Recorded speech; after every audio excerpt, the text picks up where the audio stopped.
Lots of fun. Enjoying it. There's some really good terrain. I'm loving the granite. Yeah, had some good results. And definitely just enjoying the whole week and having all the friends and stuff around. So yeah, it's really good. Probably favourite part was just getting through the technical areas pretty smoothly. There are a lot of places where you could have made mistakes, but I managed to avoid all of that, so it's good.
Lots of fun. Enjoying it. There's some really good terrain. I'm loving the granite. Yeah, had some good results. And definitely just enjoying the whole week and having all the friends and stuff around. So yeah, it's really good. Probably favourite part was just getting through the technical areas pretty smoothly. There are a lot of places where you could have made mistakes, but I managed to avoid all of that, so it's good.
Lots of fun. Enjoying it. There's some really good terrain. I'm loving the granite. Yeah, had some good results. And definitely just enjoying the whole week and having all the friends and stuff around. So yeah, it's really good. Probably favourite part was just getting through the technical areas pretty smoothly. There are a lot of places where you could have made mistakes, but I managed to avoid all of that, so it's good.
Lots of fun. Enjoying it. There's some really good terrain. I'm loving the granite. Yeah, had some good results. And definitely just enjoying the whole week and having all the friends and stuff around. So yeah, it's really good. Probably favourite part was just getting through the technical areas pretty smoothly. There are a lot of places where you could have made mistakes, but I managed to avoid all of that, so it's good.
Although some of the ACT teams of the 1990s got close. So looking at the early starters today, in the senior boys, Ryan Gray from Queensland was the first starter at 9:30. Ryan, I think, was a bit below his best yesterday, but is a quality orienteer, and I think he's a reasonable chance for a place in the top half dozen or so. So he should give us a pretty good early time for the senior boys. I think he'll give us a good indication of how things are going. And after that, we've got Ben Portner at 9:33, Toby Lang at 9:36, and Leaf Soden at 9:39. Grant Reinbott, yesterday's winner, at 9:54. Looking at some others who I think will be serious players, Ewan Shingler at 10:12, David Stocks at 10:18. Dante Afnan at 10:57, Mason Arthur at 11, Tristan Miller at 11:15, another one who was perhaps below his best yesterday but had an excellent run in the relays on Monday, and I think if you're at that level will be a pretty strong contender. And Will Tidswell 11:27 was a place getter yesterday. In the senior girls, our first runner out there is Caitlin Steer from Victoria. And she's been out for about 9 minutes so far, followed by Kyla Raywood from New Zealand, Hurua, Ivy Prosser from the ACT, and Serena Doyle from New South Wales. Quite a few good New Zealanders early on in the field here, including Anna Dustin at 9:48 and Penelope Salmon at 9:51. Looking at where some of the top place getters from yesterday were, Zoe Melhuish at 10:03. We've got Michaela Cooper at 10:33, Ella Cuthbert 10:39, Joanna George 10:42, Kaya Jurgensen 10:48, Jessica Sewell 10:51, Abigail George, who was second last year, 10:57, Caitlin Young second last at 11:06. So certainly going to be some big results later on there. Junior boys, Nico Stoner first out at 9:30, followed by Joshua Nunes at 9:33. We already have the first radio times from this course. There is a radio control quite early in the junior boys course, and Nico has gone through it at 7:32. He's the only one through so far.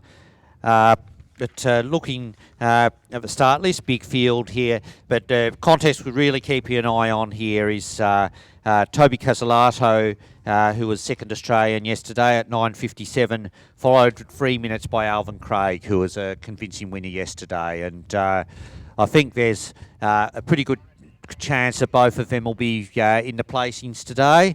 And those will be definitely times to watch for. And looking a bit further, got the likes of Luke Farron from New Zealand, Hurua, 10:24. Aldo Bosman from Western Australia had an excellent run yesterday at 10:33. Zifa Fave from New Zealand, 10:45. Luke Clements, New Zealand, 11 o'clock. And Liam Buick, who was second yesterday at 11:36 from New Zealand, Karahiwi. And Torana for 11:45, I think, is another one to watch. So people spread through the start list here. Junior girls, and we'll here we have a leading contender right from the start. Ida Leitonen from New South Wales is our first starter at 9:30. She would be one of the favourites today. And she has, like the junior boys, the junior girls have a radio control early on, and she's through there in 6:36. She's the only one through it so far, so she's already ahead of the next two starters in the field. Looking at who else is out there, who might be expected to be strong contenders. Michaela Gray from Queensland at 10:54. Sophie Taverner from Victoria did pretty well yesterday, 10:06. Nia Schindler, who was third yesterday, 10:24. Going Emily Hayes from New Zealand, 11:03. Hannah Magnall, who had a very fast time, but unfortunately mispunched yesterday, also from New Zealand at 11:09. Anna Pink at 11:30, but our very last starter today, Zara Stewart, was our sprint winner yesterday. So we've really got top people both at the start and the end of the start list in the junior girls, and we'll have to wait right until the end to see that one being decided. As far as spectator areas are concerned, the two senior classes will come across the hill, you can see, to the southeast of the arena before going on the final loop of their courses. I don't know quite how far that is into their courses. I'm guessing maybe 2/3 distance, but we'll find out once people start going through it. The two junior classes don't have a spectator control per se. And I'm also told that for those with good eyesight or good binoculars, you'll be able to see runners out towards the east side of the map near the power lines later on in their course. So and of course the finish will come in from, you can see the finish down in the gully to the southwest of the arena. We have our first radio time from the senior boys. Ryan Gray at 13:19. Ryan was our first starter, so not altogether surprising that he's our first runner through the radio control.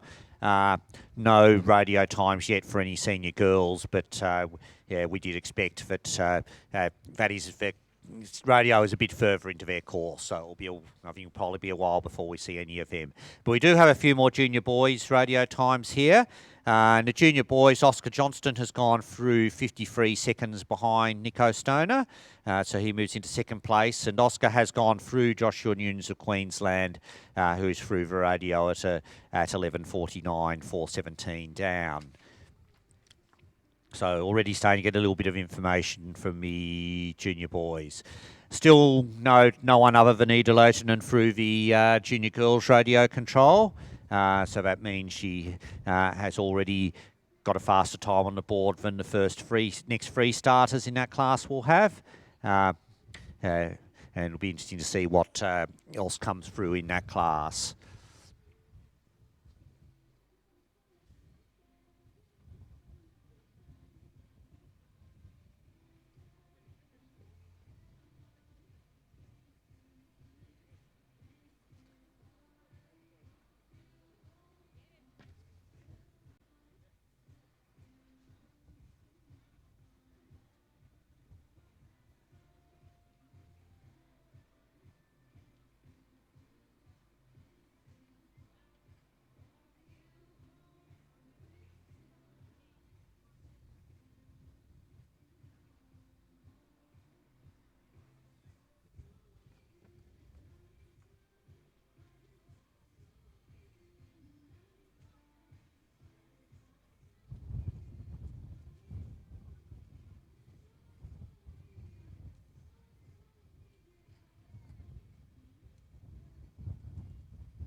We have a new fastest time through the junior boys first radio. Eckhart Bosman from Western Australia has gone through 8 seconds in front of Nico Stoner's time.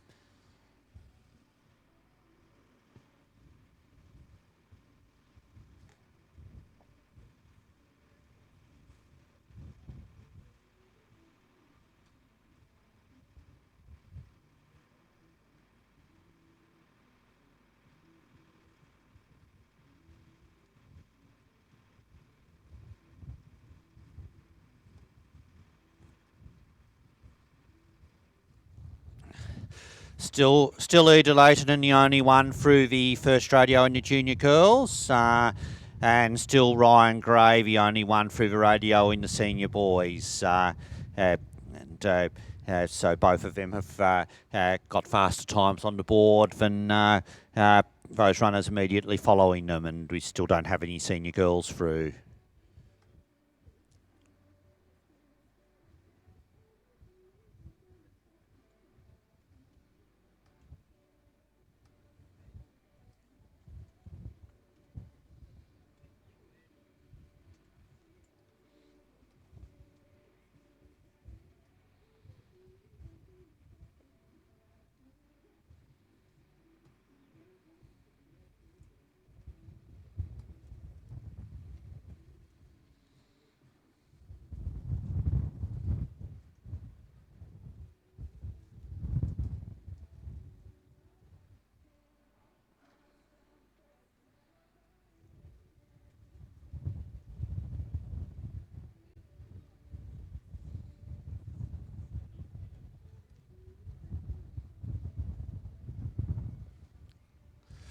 Quite a pleasant cool breeze here at the moment. It is forecast to be quite a hot day, forecast to reach 29 today last I looked.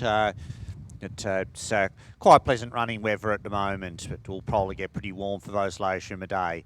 Now we have a couple more junior girls through the radio. Michaela Enderby through at 7:42, so 1:06 down on Eda Leitonen, and Lucy Burley at 7:18 down. So it looks like Michaela has caught Lucy 6 minutes, and those two I think would probably be together at this stage. They're in second and third position at this point.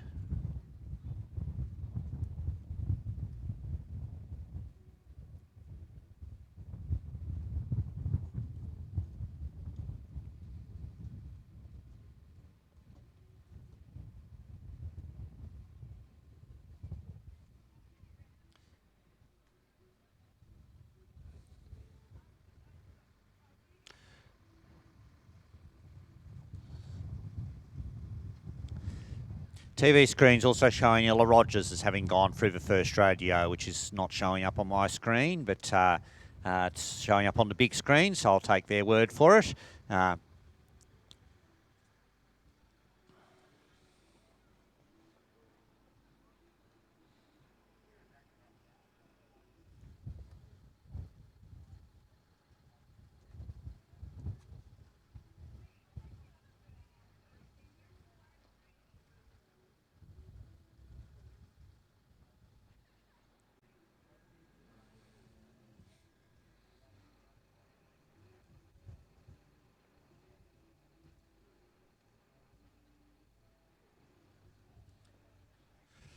Still no senior girls through, and still just for one senior boy through, which is Ryan Gray. So Ryan, I think, is probably on a fairly reasonable run at the moment. He's currently been out for about 22 minutes. So depending on where the spectator area is, we might maybe see him in the next 10 minutes or so.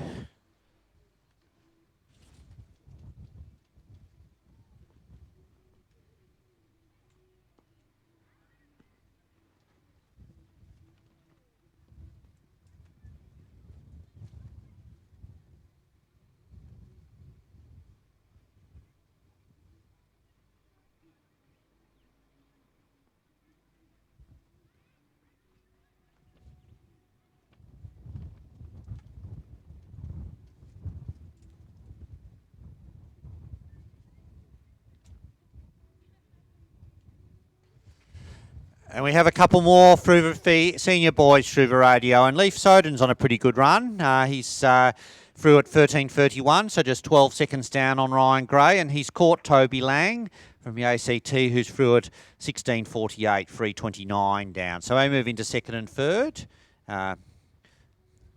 Good start there for Leaf. South Australia are second in the state competition after yesterday. They'll be wanting to get as many good points out of their boys today because they don't have a full senior girls team today, which means that unless something goes wrong with someone else, they won't get any more than 2 points from that class. So they really need to get some good points out of their two boys teams if they want to stay in the mix for the top placings.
And one thing I missed is that we also have a second radio time for Ida Leitonen at 17.15. She's in the finish now, in fact.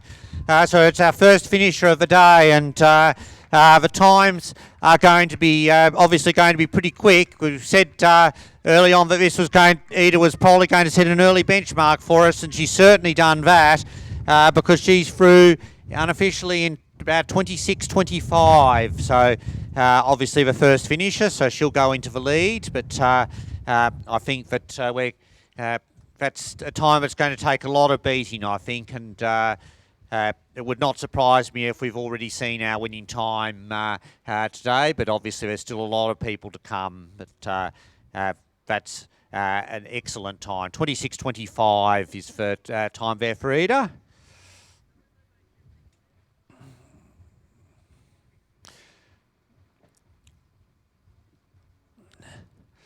So nobody else is through the second radio, which is about 2/3 distance. We do have one more through the first radio in junior girls, which is Natalie Miller from the ACT at 11.34, and that puts her in third place. We also have our first junior boy through Radio 2, Nico Stoner at 26.44. He's just gone through. Nico is currently in second place at the first radio, so he's clearly on a fairly reasonable run. I'm applying a little bit of guesswork as to where that might be in the course, but if it's around 2/3 distance as it was for the junior girls, we might be looking maybe at a time of 40 minutes or so for Nico, which would see him come in 10 to 15 minutes time.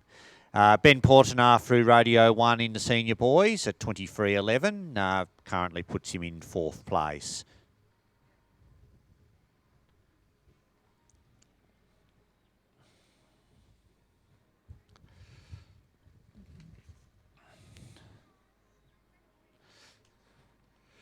So Michaela Enderby is probably the next one we'd expect to see through Radio 2 in the junior girls. Eda Leighton was through there in 17. Michaela's currently at about 16 and a half minutes. So she was 106 down on Eda at the first radio. So if she's continuing on a good run, we might expect to see her with a posted time in the next 2 to 3 minutes.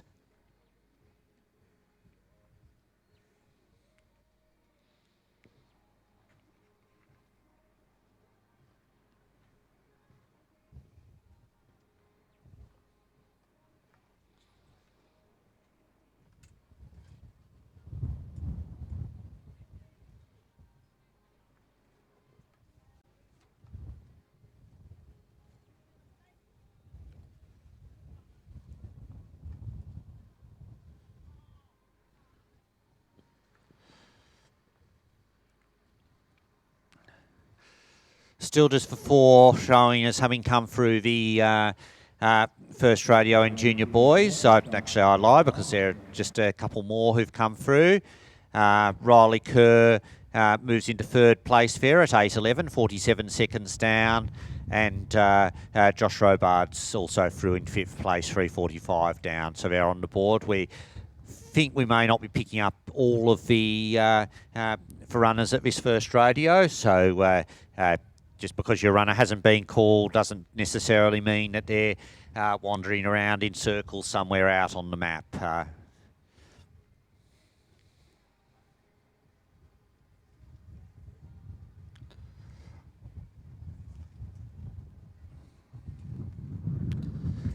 Nico Stoner still the only one through Radio 2 in that class. Just had Jemima Lloyd go through in the junior girls at 12:04. That puts her in 4th place for the South Australians. So 2 of the South Australians through now in 4th and 5th position.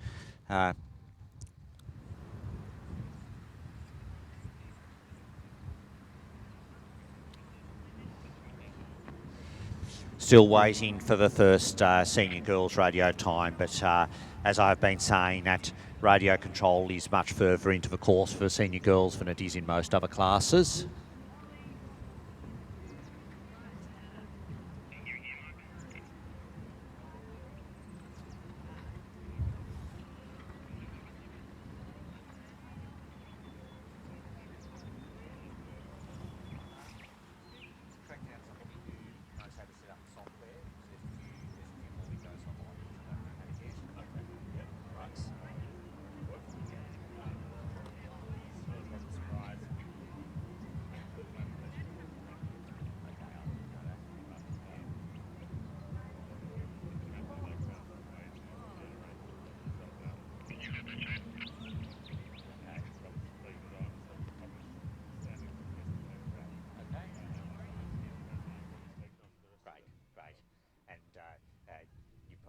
I've done both the schools and the Australian New Zealand Challenge calculations and posted those all on Facebook last night. Okay. Yeah. So that's for the schools have a result each day. Yeah. Right. Yeah. And the Australian New Zealand Challenge, that was the one where you were going back to those March results. Yeah. Right. And did it change? Yeah. But so it's the weekend reserve. No, that was for Zamfara. No, the Australian New Zealand Challenge was for three individual events and a relay. So two events already happened and 2 this weekend. Oh, okay, yeah. Right. Few more radio times through their first radio, and Joshua Allen has taken a clear lead here at 10:58. Ethan Pink through at 13:37 and Mitchell Cooper at 16:44. What I'd like to get, I need these windows, but what I'd also like to get is the ones we had yesterday, which show each of the, what's happened in a single window for each class, the punch, the radios, and the finish coming through. Sure. Yeah. So just if you know what report, what type of report that was. I find it funny it's going to Swedish around. Yeah. At least I understand enough Swedish, but I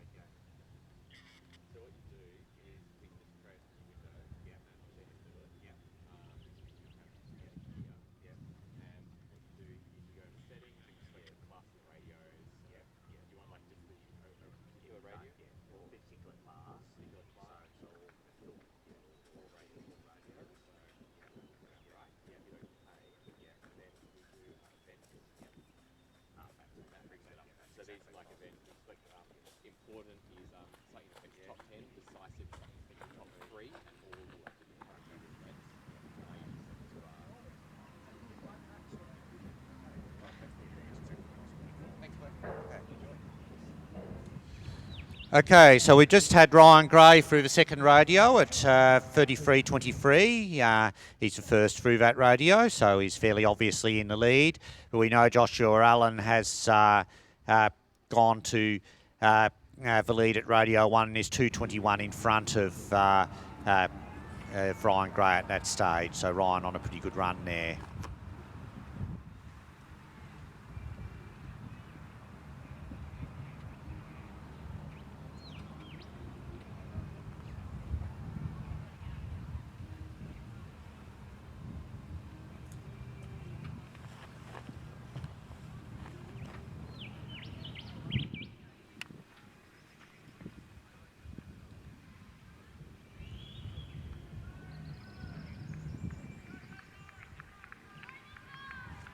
And we are first finisher here, Nico Stoner in the junior boys. So it's a little bit earlier than I was expecting, and Nico on a pretty good run here. He's going to go just on 35 minutes, I think, maybe 34.58 is coming up. So that's time on the board there for Nico, and it's fairly clear that the junior boys, for two junior classes, are going to be pretty fast. Grant Reinbot's just taken the lead at Radio 1 in the senior boys at 10.25. So he's clearly on a pretty good run here. Of course, our winner from yesterday. So that's a very good start there for Grant as well. 34.58 is the time for Nico. But we have a new leader at the first radio in junior boys, Toby Casalato at 6.30.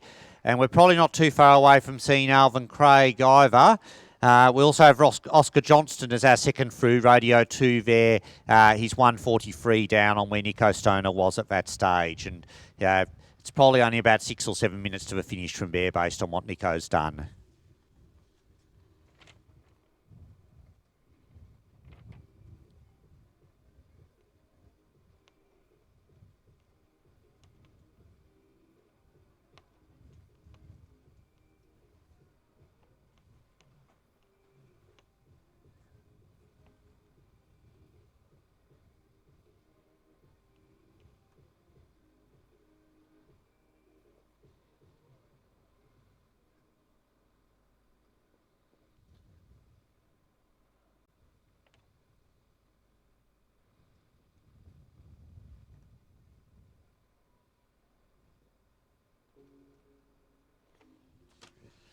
Michaela Enderby has gone through the second radio, and she's 4.11 down on Eda Leighton at that stage, but still in second place.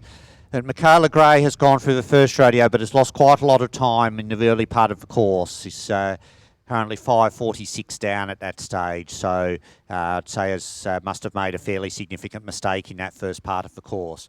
We also have our first senior girl through the first radio, which is Caitlin Steer from Victoria at 32.33. Caitlin was our first starter there.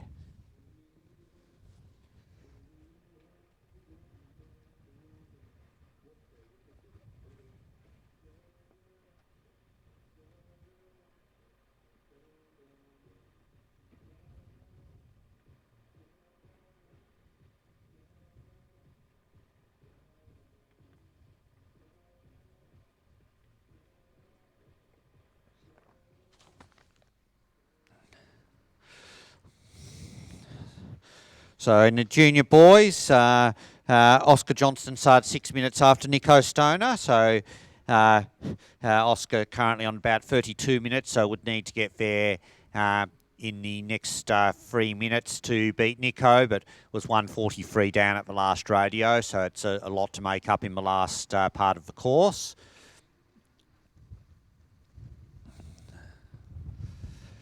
Rachel Dustin just through the first radio and junior girls at 10.46. So that puts her in third place, but still quite some distance behind our two leaders. About 4 minutes behind Eda Leighton and 3 behind Michaela Enderby. Michaela started at 9:42, so she's been out for about 26 minutes. I'm thinking based on her second radio time that she might be on track for a time in the lower 30s, so probably about 5 minutes away.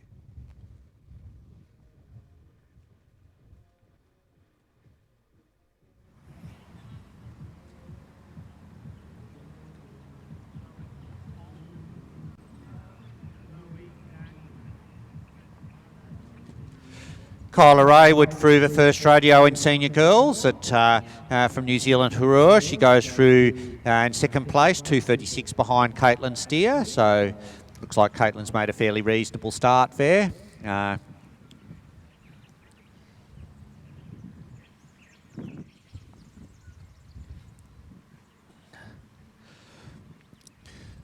So our current leaders in senior boys, Grant Reinbott leading at the first radio, Ryan Gravy only one through the second radio. And junior boys, Nico Stoner is for one runner in the finish at the moment, and was also leading at radio 2. Toby Casalato is the first through the first radio, and we have not seen Alvin Craig at the first radio yet. That surprises me because he's already about 3 minutes down on Toby Casalato's time. There have been a few people who haven't been coming up on the radios, so that's possibly what's happened there, but it's one we'll keep watching. Toby Lang just through radio 2 in the senior boys, 18 seconds down on Ryan Gray. So he's made up about 3 minutes on Ryan Gray in that second sector of the course, and that gives you an indication as to how things are looking there.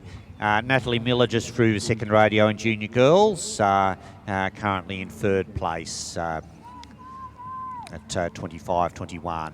And Samuel Taylor Sinclair and Eckhart Bosman have both punched radios in the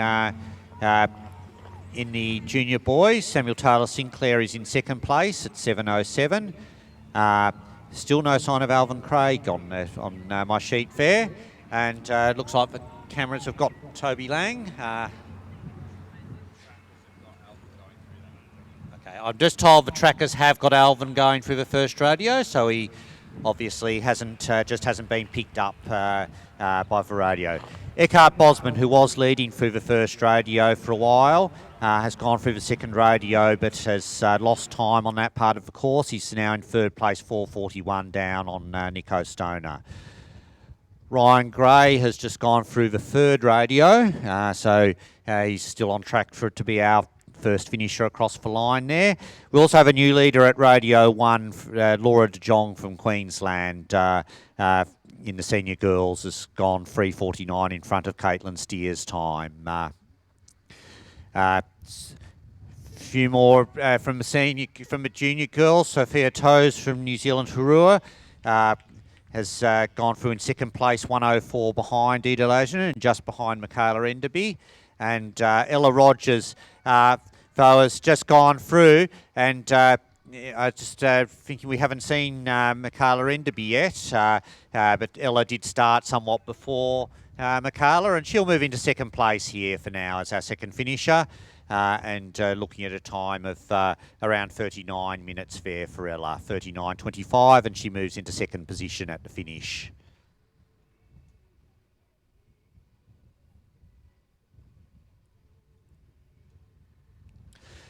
But the times are coming down in a big way in the senior girls, because Penelope Salmon from New Zealand Karahui has gone through at 21:02, so that's 7 minutes faster than anything else we've seen today.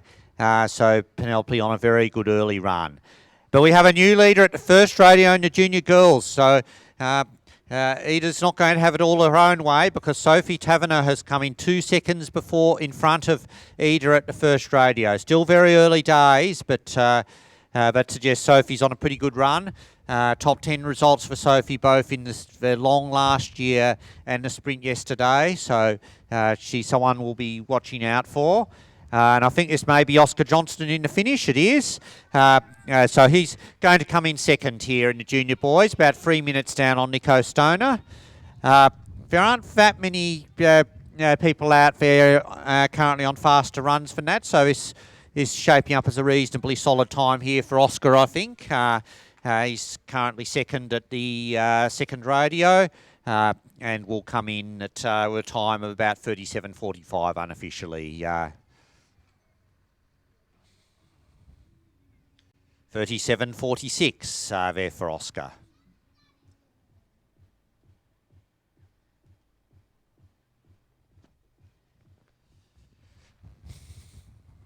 So Toby Casalato is showing with the lead on the first radio at junior boys, but I have been told that Alvin Craig, who hasn't registered at the first radio, has gone through it from the tracking, so we don't have a time from him, so we don't know how that's going. Probably won't be till they go through the second radio that we have more of a handle on that class, and I'll be expecting Toby to hit the second radio maybe about 5 minutes from now.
Michaela Enderby now in the finish, and she'll move into second place here behind her New South Wales teammate Ida Leisinen. So a good start here for New South Wales in the junior girls. They were the leading state team in the junior girls yesterday, and with 2 solid times on the board, they're well placed to do it again today.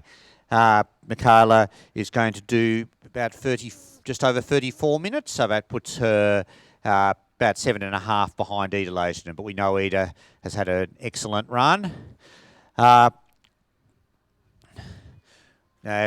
Jemima Lloyd through Radio 2 there in 5th place. We have our first Radio 2 time for the senior girls, Caitlin Steer, our first starter at 45.50, so she's still the first runner out there. We also have Leif Soden through Radio 2, so he's our third runner through Radio 2, and still very much in the mix. So he's in third place, 2:12 behind our current leader at that point, Ryan Gray. Ryan Gray now in about 46 minutes, so we may not be that far away from seeing him, but we'll have to wait and see how that ends up.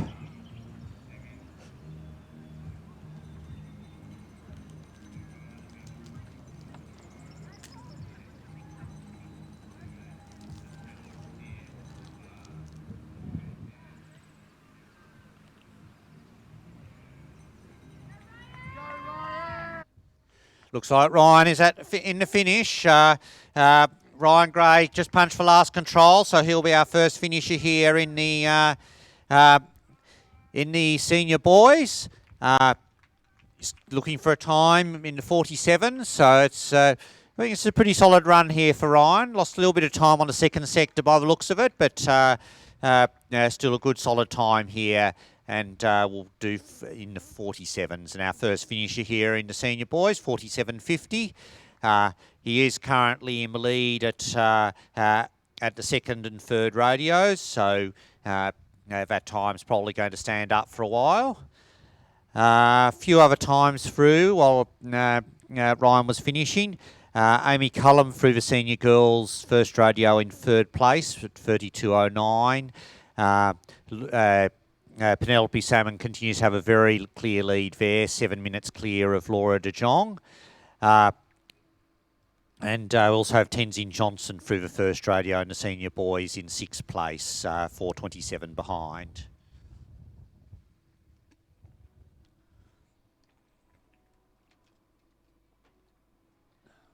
There's a person coming in a minute.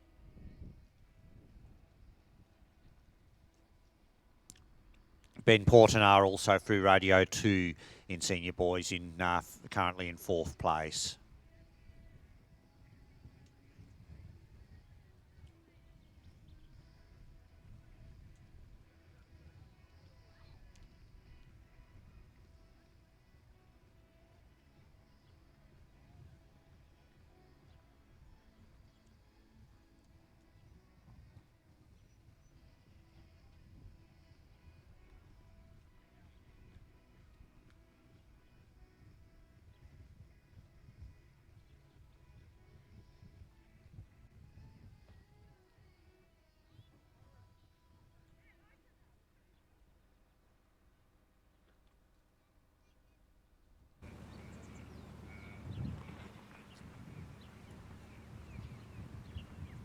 I can see a Tasmanian on camera here. I think that maybe Ben Portanar.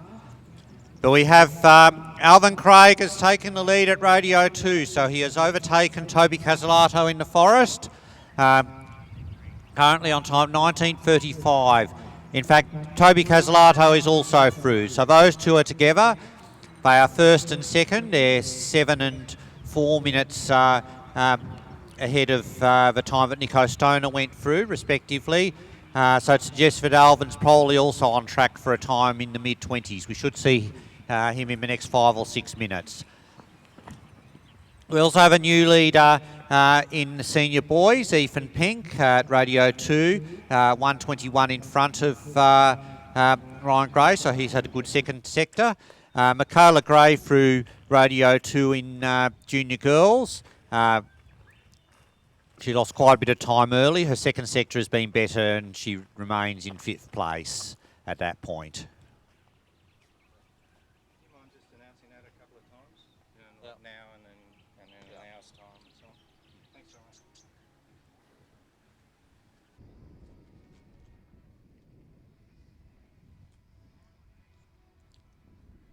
Josh Robards just through the second radio in junior boys in 6th position. And Kyla Raywood from New Zealand Hurua just through the second radio in senior girls, the second runner to go through, and she's 32 seconds behind Caitlin Steer at that stage. And Penelope Salmon is the one we're really watching of the early runners there. In fact, Laura De Jong has just hit Radio 2, so she's... and Penelope Salmon as well, so those two are together. Penelope Salmon has caught Laura De Jong 9 minutes out on the course. They've gone through the second radio, so Penelope obviously 9 minutes in front of Laura. Laura is still in second place at that point. So Penelope clearly on a very fast time at the moment. Natalie Miller about to finish in the junior girls, and she will move into 3rd place here.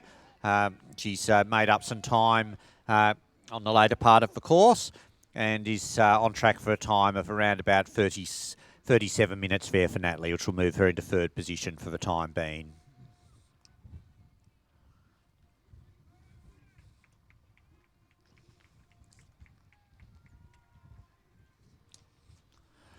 We might expect to see Sophie Taverner at the second radio in a not too distant future if she runs the second sector as well as she did the first. We also have a new leader at the second radio, Joshua Allen, who is out in front at the first radio and maintains that lead. He's about 2:14 in front of Ethan Pink at that stage. Also through there is Mitchell Cooper from New Zealand Hurua in 6th position.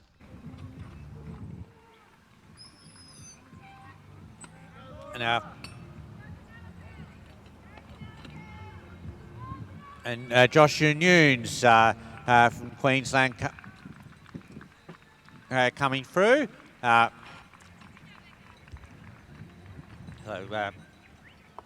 it's Eckhart Bosman from Western Australia. He didn't come up on my screen. It's Joshua Nunes behind that.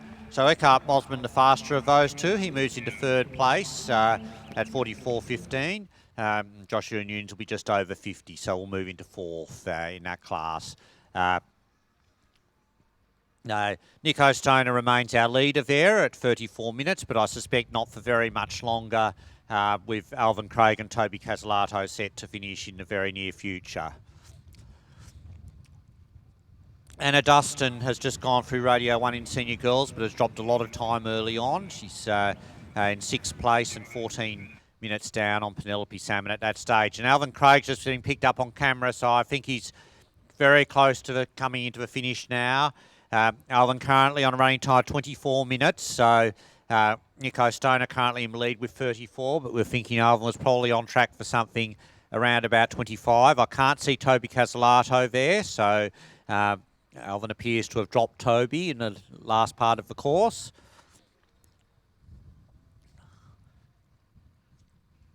Let's see. Looks like South Australian junior girl. I think that will be Lucy Burley punching, and she's set to finish in about 49 minutes, and we'll move her into fifth position. But it's Alvin Craig we're waiting for it to finish, so this will be a new fastest time, I think. When Alvin comes in. Grant Ryanbot's just gone through Radio 2 in second place in senior boys, 28 seconds behind Joshua Allen. He has made up a bit of time on Joshua in that second sector of the course, so certainly still in the mix there. And Amber Lowe from Victoria has made an excellent start. And she has gone through Radio 1 in 6:36, which is exactly the same time as Ita Leitonen, and 2 seconds behind Sophie Taverner. We haven't yet seen Sophie at Radio 2, and I probably would have expected to see her by now. She's a couple of minutes down on where Ita Leitonen was at that stage. But Alvin Craig about in the finish now, and he will take a very clear lead here in junior boys. He's coming up to 26 minutes now, and this is a time she's going to take a lot of beating, I think. Alvin just coming out to the finish now, unofficially about 25.55. We haven't seen Toby Casalato yet, but he takes the lead by 9 minutes for now. You'd expect Toby will take something out of that, but for now, Alvin Craig has a very substantial lead.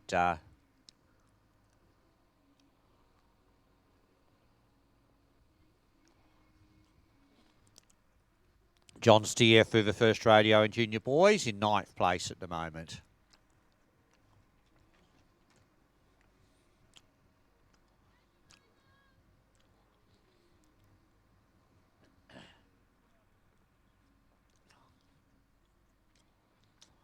Jemima Lloyd coming into the finish now in junior girls for South Australia. Jemima currently on about 38 minutes, so it puts her in 4th place at the moment, just behind Natalie Miller. So South Australia getting a couple of placings on the board there.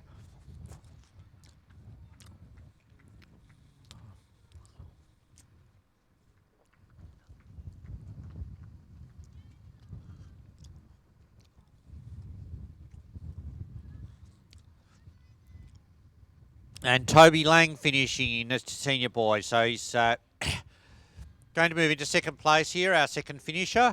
Has dropped a little bit of time to Ryan Graham later part of the course, but will still move into 2nd place here. A time of about 51.5 minutes here for Toby.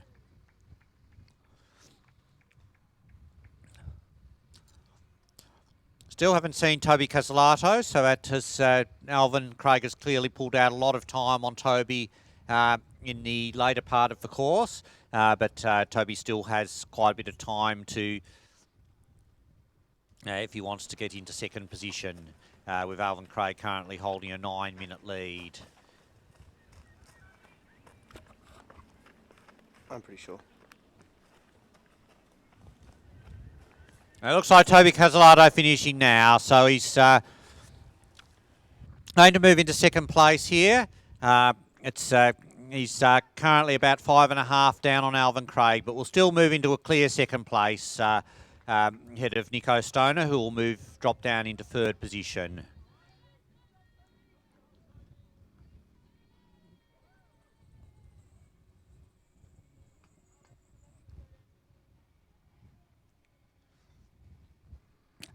So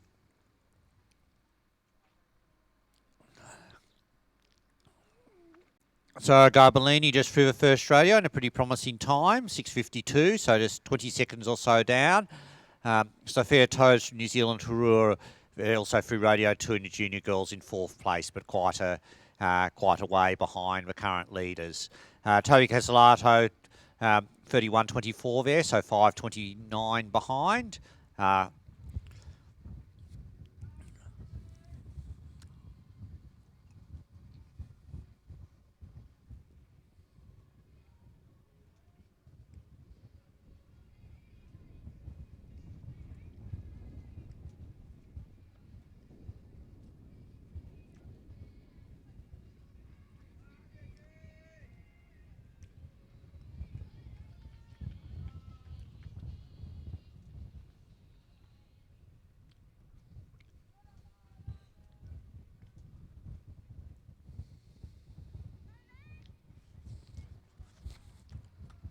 Michaela Gray finishing now. She's made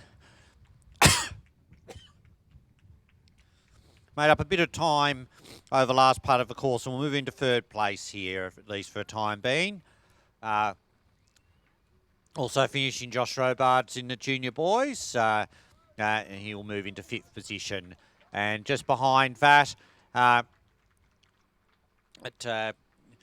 Leif Soden finishing the senior boys, and he'll move into 2nd place here, I think, ahead of Toby Lang. He's going to do just over 51 minutes there, so a good solid run there for Leif. He's about 3 minutes behind our current leader in the finish, Ryan Gray.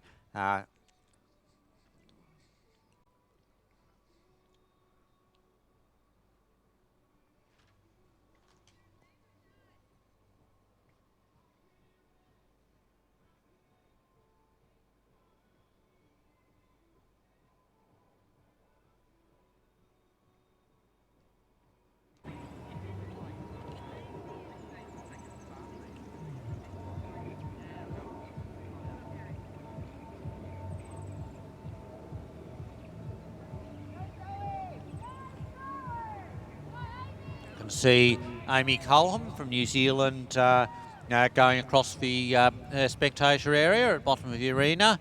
Can also see a New South Wales runner in that area. Looks like a New South Wales boy. Just seeing who might be due. Possibly Cameron Will or Oscar Wolford.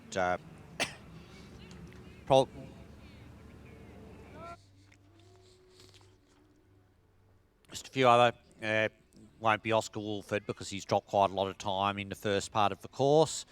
As has Ewan Shingler, who's 4.44 down at first radio in the senior boys.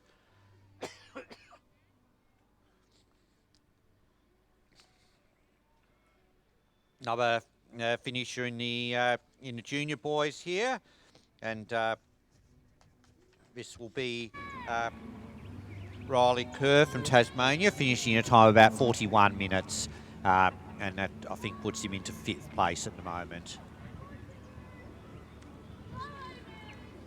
And Zoe Melhuish, who we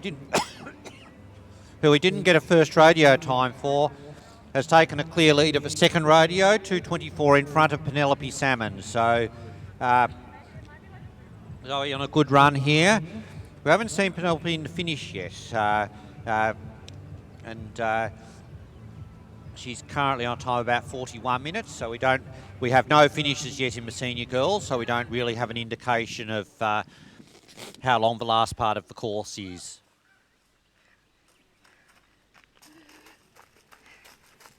That, I think, is Sophie Taverneau being picked up on camera.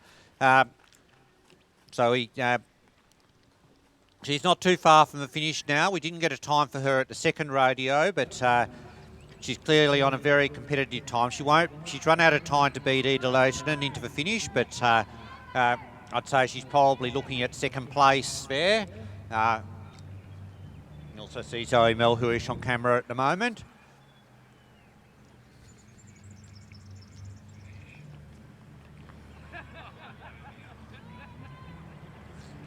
I think we're going to see a new second place fairly soon in the junior girls finish.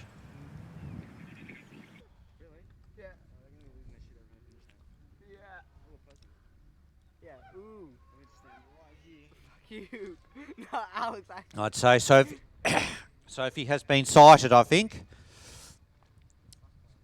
She's certainly been sighted on the screen and she's been sighted in the flesh. So Sophie Taverner now coming up to the finish. She's heading for a time of about 28 minutes, which will move her into a clear second place here. About a bit under 2 minutes in front, 2 minutes behind Ita Leitonen. Good day for Victorians so far in the junior girls. Amber Lowe also on has also made a very good start. And Sophie running into second place here. Remains to be seen how it will hold up, but I think there's an excellent chance that she'll be in the top 5 or 6 at the end of the day with that run. That's a very good time to post.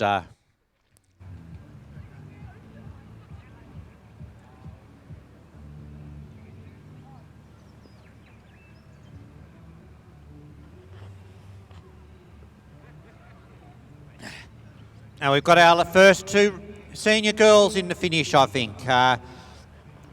It's Laura.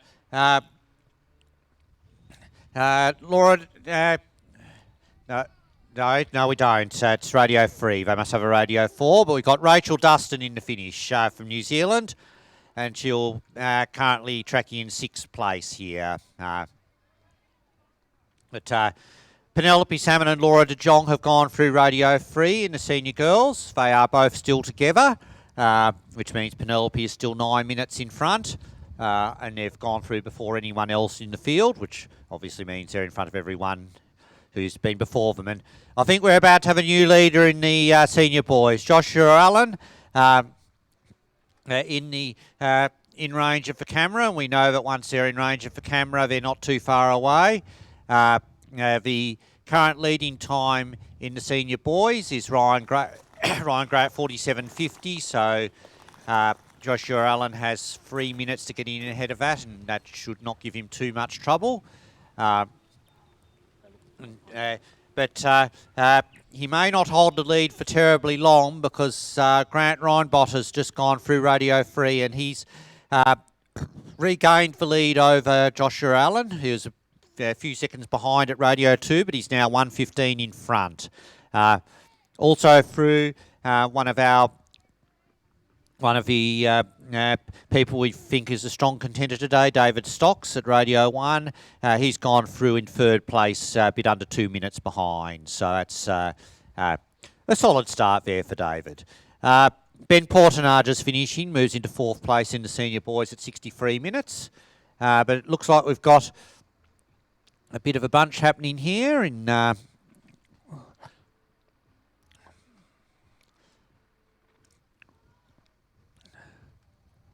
Arabella Phillips just through Radio 1 in the senior girls at 36 minutes. I do. And I think Joshua Allen's in the finish now. So Joshua Allen will take the lead here.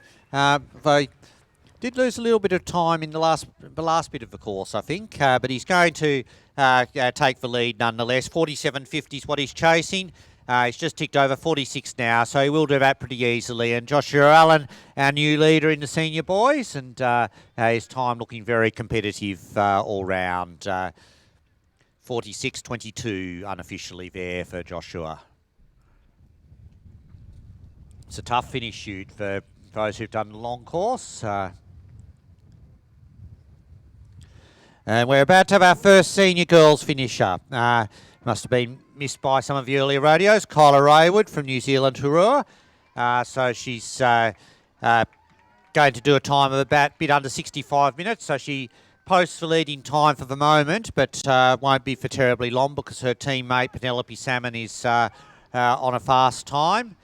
But we're about to have a new leader in this senior boys. Grant Reinbott coming in, and he is about 2 minutes in front of Joshua Allen, so he's going to come in with a time of about 44 minutes 10, and he's our new leader at 44.12. There's no one obviously in front on the radios at the moment of his time, so it will probably hold up for a while. And Laura De Jong is at the finish, but Penelope Salmon is not. So Laura has broken away from Penelope over the last part of the course, and she will take the lead, at least for the time being. Laura De Jong is going to come in 56.41. So that puts her 8 minutes in front of Kyla Raywood. Penelope Salmon had caught Laura 9 minutes, but it looks like Laura has got away again. So that will give us Penelope still has plenty of time to come in. Couple of Victorian finishes now. Lachlan Feuerhart coming in 9th place at the moment in the junior boys. And also Caitlin Steer, who was first through most of her radios. She's in 3rd place at the moment, and we're looking at a time of about 69 minutes behind Laura De Jong and Kyla Raywood.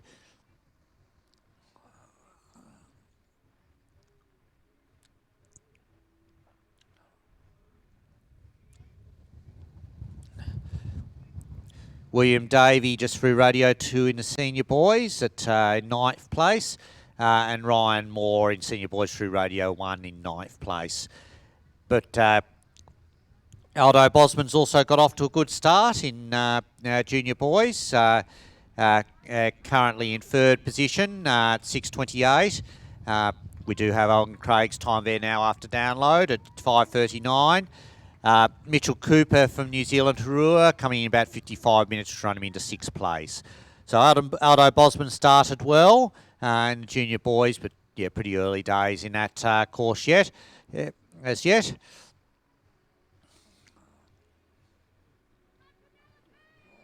And it looks like Penelope Salmon is in the finish now. So she has lost some time over the last part of the course, but yeah, is still a very clear leader here.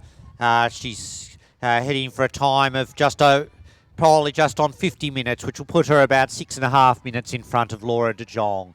Also finishing Samuel Taylor Sinclair from New Zealand Karahui, who's currently in 5th place, has dropped a bit of time over the later part of the course. And also Cooper Hawley from New South Wales in the junior boys. But new leader in the senior girls, Penelope Salmon at 9:49.56. And Zoe Melhuish is through Radio 2 in a faster time there.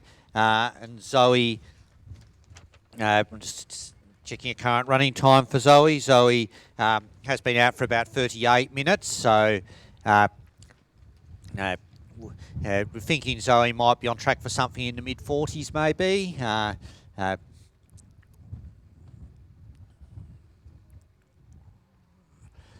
We have a new leader of Radio 2, and it's Nia Shingler from New South. She's fastest through that earlier on, and she's still in front of when was at the same stage. She's 34. So that's an excellent run there for Nia. Be seen for serious challenge to either later in the next few minutes. Felix Hunt through Radio 2 in the junior boys, Zealand Karahui. He's currently 4:06, Craig, 56 seconds behind Toby Casalado, but with some time later in Felix may well be in the race for second.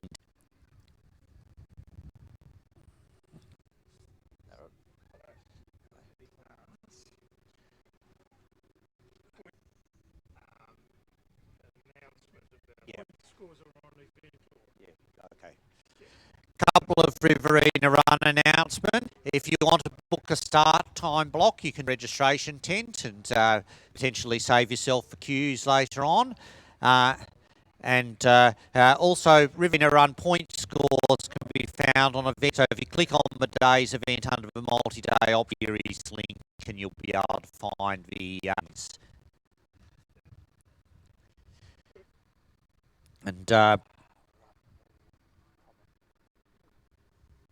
we understand tracking is going to be going live, and also we'll be starting to get that fairly soon. Cameron Boner has just gone through rating your boys in 4th place at 12:39 to 2:14 down. Certainly still mentioned, but there's Grant Reinbott out finished at 44:12, and there's somebody yet out there who's really Grant's time. Holding up for now. still plenty of talent to come in that field, of course. Dante Afnan is one I'll be watching. He's still about 14 minutes from going out, and there's quite a few others in the back end of the field who could challenge. But certainly for now, Grant's time's holding up pretty well. Junior boys, we still have Alvin Craig, clear leader in the finish. Toby Casalato currently second, but as I said just before, Felix Hunt is in with a shot, I think, of getting in front of Toby's time. Felix currently on about 26 minutes, so he needs to come in the next 5 minutes or so to finish ahead of Toby. And Nia Shingler is the other one we're watching. She's 34 seconds in front of Ida Leitonen at the finish. Ida's time in the finish was 26:25, and Nia's current running time is 20:40, so she's still got about 6 minutes to come through. Zoe Melhuish just gone through Radio Free. She has lost a bit of time in that sector of the course. Her lead over Penelope Salmon at that stage is only 1:01. We do know that Penelope lost a bit of time late in the last sector though, so Zoe probably still in the box seat there, but yeah, she's burnt a little bit of her margin for error, and who knows how important that might be later on the day, but she's still in front for now.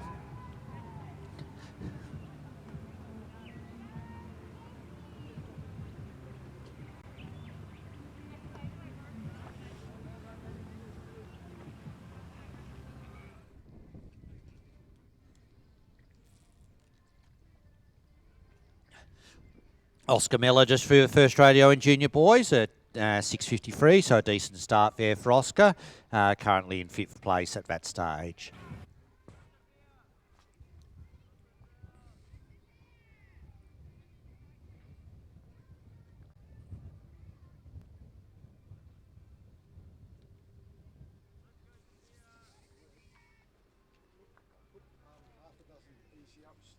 Two up on the back and two over near that truck. Yeah. If people want to avail themselves of the shade, they Yes. just put them up themselves. So that's Yeah. what they're laying around for. Yeah. To let people know that that'd be fantastic. Okay. So Sophia Toe's now finishing in junior girls, about 43 minutes, which will move her into 9th position. Also had Sarah Garbellini go through Radio 2, but she has lost quite a bit of time on the second sector of the course and is now in 5th place behind Michaela Enderby.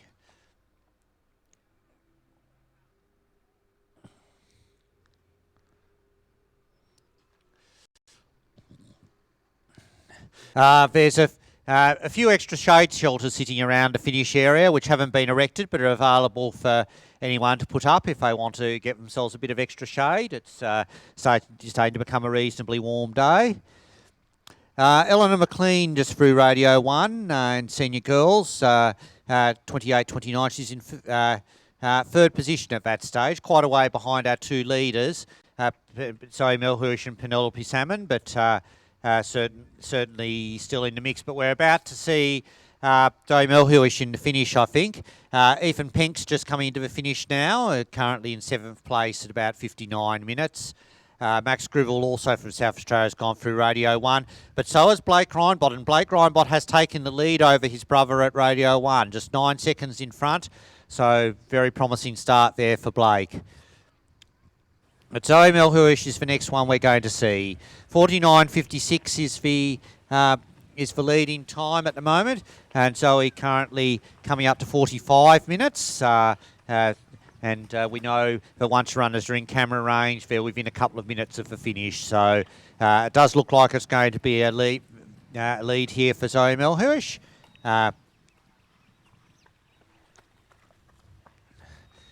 Still got nearly 5 minutes. Nia Shingler is another one we need to see fairly soon. Nia currently on about 24 minutes, and 26:25 is the magic number. So I think we'd want her to get within camera range within the next minute or so.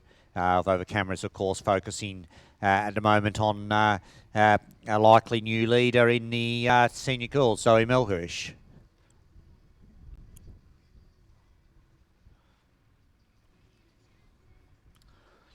Felix Hunt is another one we need to see very soon if he's going to knock Toby Casalato out of second. Is that Felix I can see in the behind Zoe? I think it is. So Felix Hunt may well be running into second place as well here. He's currently just coming out to 31 minutes. He's chasing 31.24, so that will be very close. But Zoe Melhurish running into the lead here. As she comes up the hill, it's a pretty tough climb at the end of a long course, but Zoe's powering away up the hill. Great run here by Zoe Melhurish. She'll be just over 46 minutes, and she'll go into a clear lead here. About 3 minutes 40 ahead of Penelope Salmon.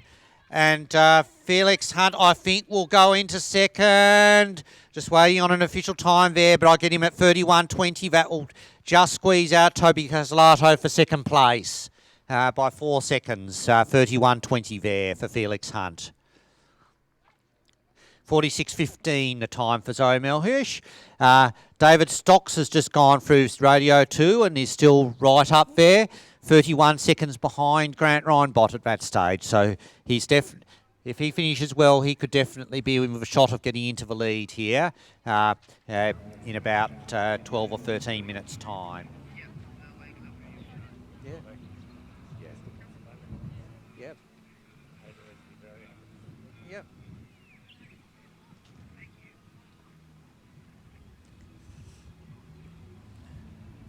And David currently running across the, you can see him punching spectator control and running across the open area, or at least you can see him running on the screen. I can't quite see him in person, but and he's still on a pretty reasonable run here.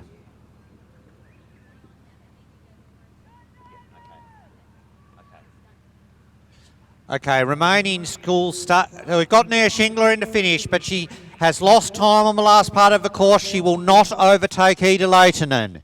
So Nia Shingler in the finish. She will move into a clear second place here ahead of Sophie Taverner, but Ida Leitonen holds on to her lead. Nia Shingler was in front at Radio 2 from Ida Leitonen, but that's turned around a little bit on the last part of the course. But Nia will move into second. With a time of just over 27 minutes. So New South Wales first and second in the junior girls. So a great day for them. We've also got a very good start in junior boys for Zufa Fave from New Zealand Karahi. And he's actually 17 seconds in front of Alvin Craig at that stage of the course. Very early days, of course. Only 5.5 minutes into the class, but you'd... put it this way, you'd rather be 17 seconds in front than 17 seconds behind at that stage.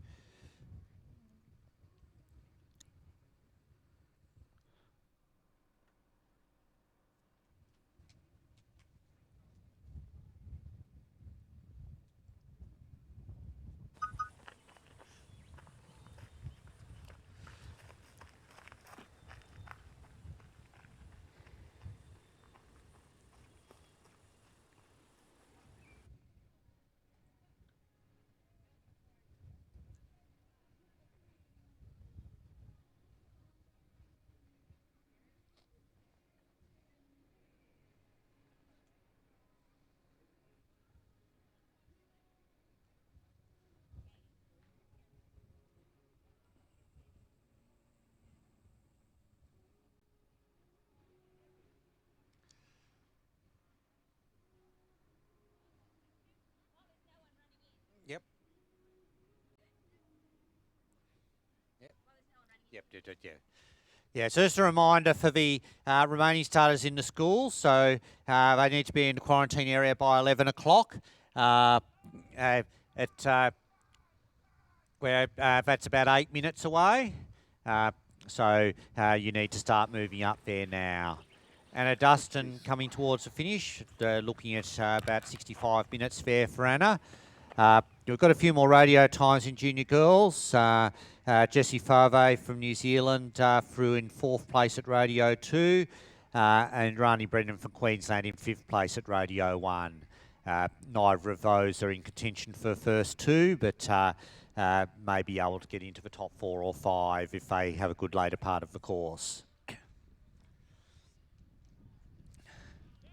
Anna Dustin about to No, actually, it's not Anna Dustin. It's Amy Cullum finishing. She is going to move into 5th place here in the senior girls. Anna Dustin, I think, is not too far behind her.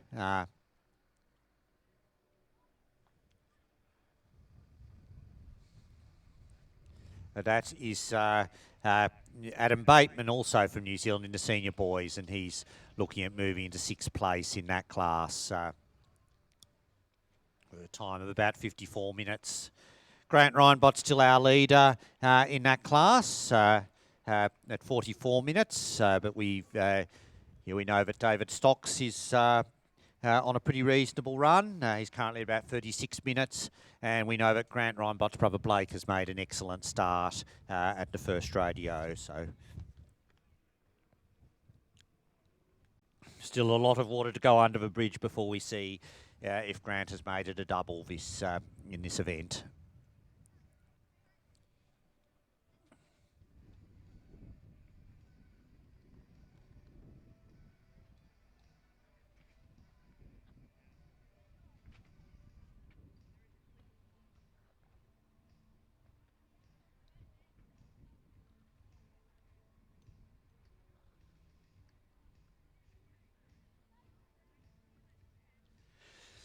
It's fairly rare to do the double since the sprint has been introduced. Amongst the boys, Aston Key is the only one to have done it. He's done it twice, in the juniors in 2015 and the seniors in 2018. And in the senior girls, Joanna Maynard did it in 2015 and Tara Melhuish in 2017. Anna Dustin now in the finish, but we also have Remy Afnan coming up to the finish. Remy potentially looking at 5th place, I think, for the way he's going. And Anna is also looking at moving into 5th, just ahead of her fellow New Zealander, Amy Colham. Of course, they're running for 2 different New Zealand teams.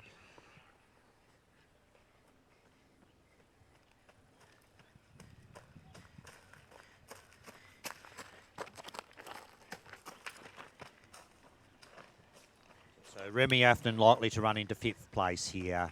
As he comes up towards the last control.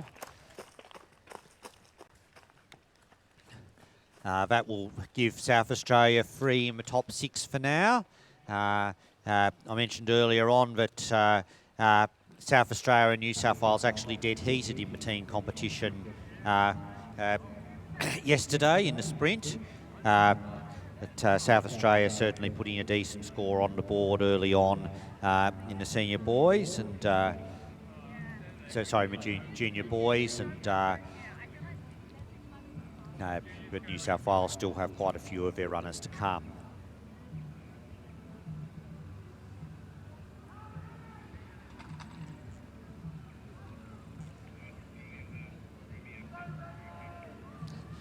Aldo Bosman through the second radio and continues to be on a good run here in junior boys. He's in 3rd place at that stage. 3:18 behind Alvin Craig, but only 7 seconds out of 2nd place. And he will certainly be a serious contender for 2nd position in the finish if he runs a good second part of the course. Alvin Craig currently leading there by 5:25 over Felix Hunt and Toby Casalato. And Remy Afnan running into 5th place here and giving South Australia free in the top 6 for at least for the time being.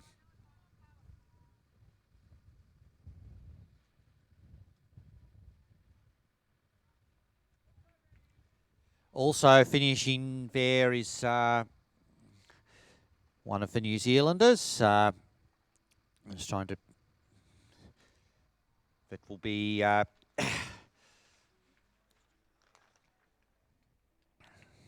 That's Flynn Hunter, coming in a time of about 49 minutes.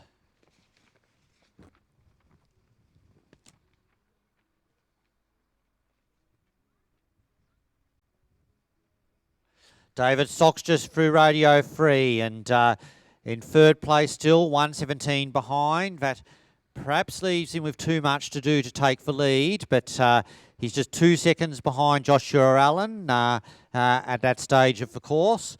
And I think will be a pretty serious contender for 2nd place here.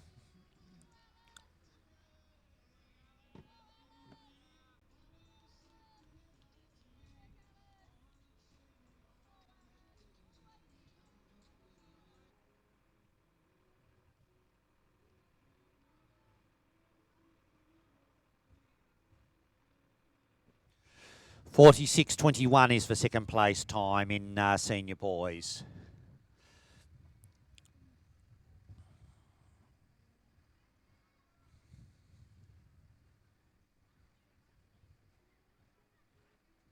William Davey coming into the finish here, ninth place in the senior boys. Also had Alice Egan for New Zealand Karahiwi come in 49 minutes. And Ellen Johnson's just gone through Radio 2 in senior girls in 7th position.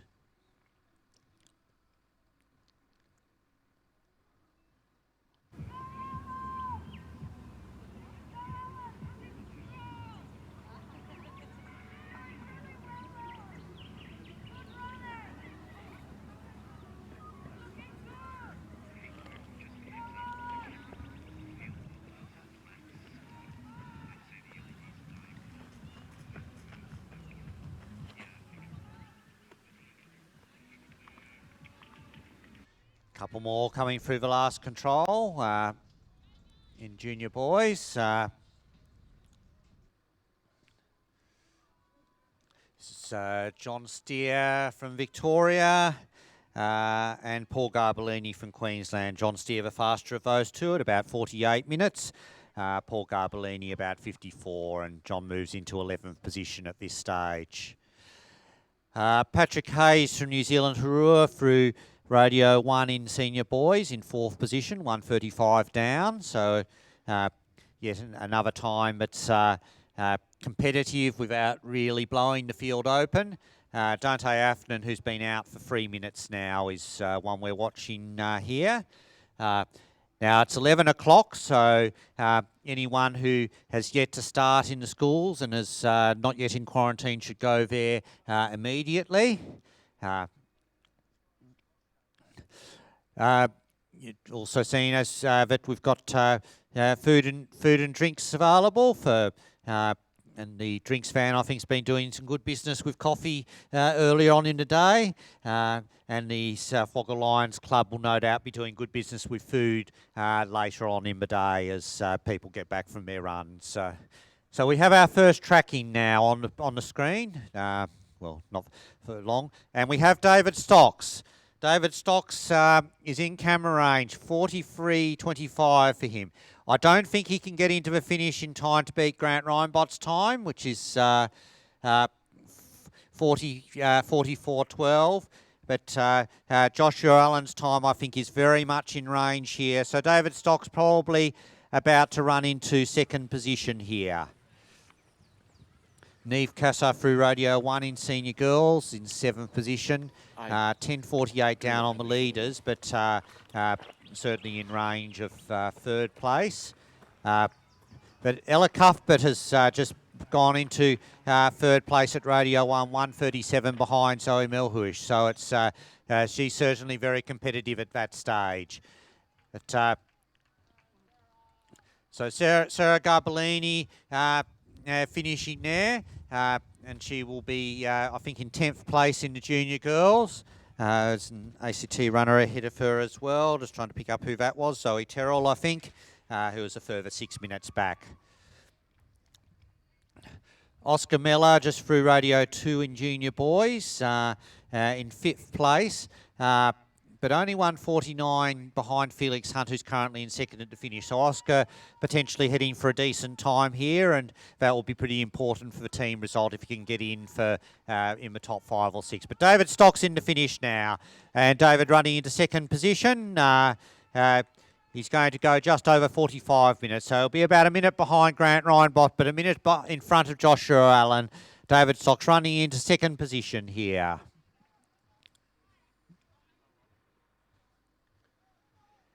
Just behind that, we have Aldo Bosman.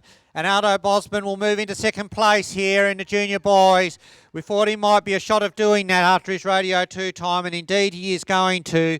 About 30.24 unofficially for 30.23.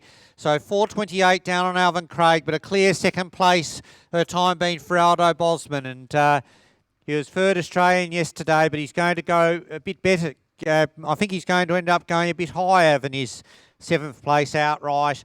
And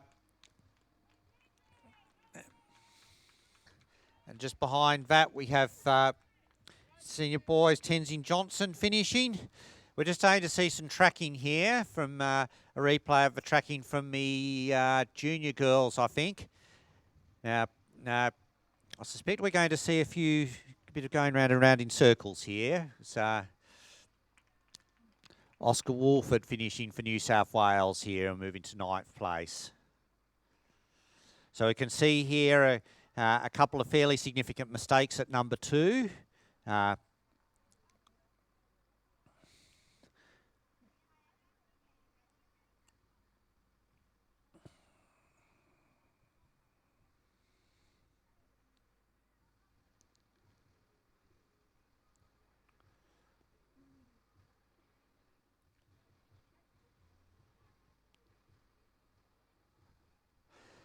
And number 2 definitely does look the most challenging on the course. So it's now a few runners coming in here.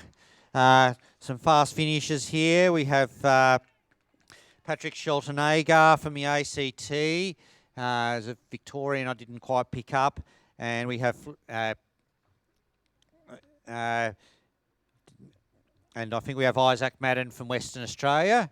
Also Amber Lowe from Victoria. Amber had a very good start at stop time later on the course to finish in 47. Ewan Shingler is coming through there and he moves into 7th place at 53.11. Now Michaela Cooper has dropped a lot of time early on. She's just gone through Radio 1, but she's 8:37 behind in 5th place, so has clearly lost significant time in the first part of the course. Michaela is one who we thought might be a serious challenger to Zoe Melhuish's time, but I think that's looking reasonably unlikely now. Ella Cuthbert has gone through her. Ella started 6 minutes behind her, and Ella is on a time which is pretty competitive. We haven't yet seen Joanna George through Radio 1. She's currently on about 24 minutes and the leading time at Radio 1 is 20, but we have been missing some runners through the radio, so I wouldn't necessarily read anything into that. Andrew Kerr, another one who's made a solid start in the senior boys. 1:48 down on at the first radio, in 5th place at the moment.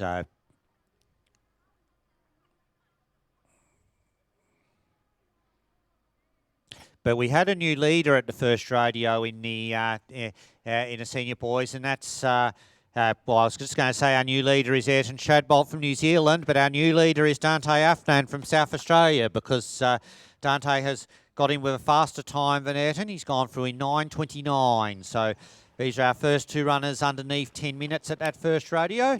Yeah, that's a first start, good start.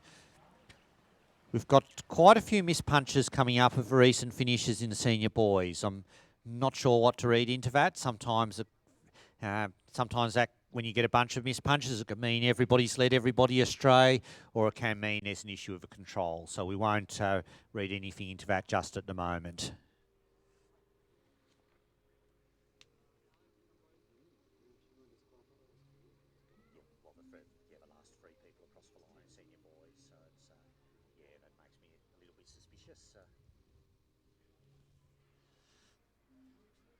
Jet McComb is just coming into the finish now, and he will move into the top 10 here. So we're seeing a bit more of the tracking through the senior boys, including Dante Afnan live, and you can see how he's looking on the ground at the moment. If you're looking to tell the Ryan bots apart, Blake has a blue dot and Grant has a green one. You can see that the senior boys course goes into a pretty technical section in the heavy rock through controls 5 through 8, and I think that could be a pretty decisive section for many runners on the course. And then the last part's a bit easier, but just looking at that downhill leg into 14, that strikes me as a sort of leg into a little gully that could easily catch people out in the later part of the course. Oscar Mellor in the finish now, and Oscar is going to move into 5th place here, so a second solid result here for New South Wales. About 32.5 minutes here, so 5th place fair for Oscar at the moment. Erica Enderby through the first radio and junior girls in 5th place, 105 behind, so a decent start there for Erica. Jessie Favre has just gone through Radio 3 in 6th place in the senior girls, with Julia Gannon finishing in the senior girls, and she will move into 8th place there. Zifa Favre through Radio 2. He was leading through the first radio, but he has dropped time on the second part of the course. Dropped down to 5th place, 4:20 behind Alvin Craig. But he's only 13 seconds behind Felix Hunt at that stage, and Felix is currently in 3rd place. So Zifa, who is clearly a very fast runner, still in with a chance of getting into the placings if he runs a good last part of the course. So we're seeing a bit more tracking now. This will be a replay of the early part of the senior girls. Now, senior that tough sector in the which I talked about in the senior boys in mid-course. For junior girls, hit it early, 3, 4, 5, and I suspect we'll find that that's what's catching people out. 6 is also a pretty tricky leg downhill into a reasonably vague gully. So it's a pretty technical course for senior girls, and now we might get to see what Jonah George has obviously lost a bit of time early. Just trying to pick up where Michaela Cooper's lost her time, because she's still fairly close to the lead here.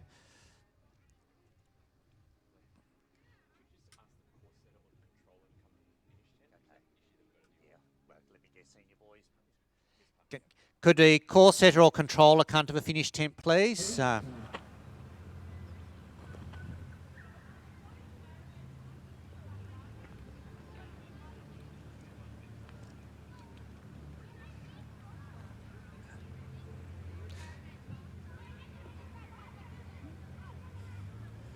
So,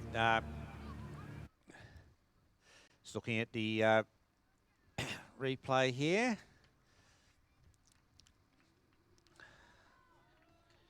So we've got Luke Farron from New Zealand didn't finish at about 47 minutes, and we have Tara Powell from Tasmania at about 59 minutes finishing here.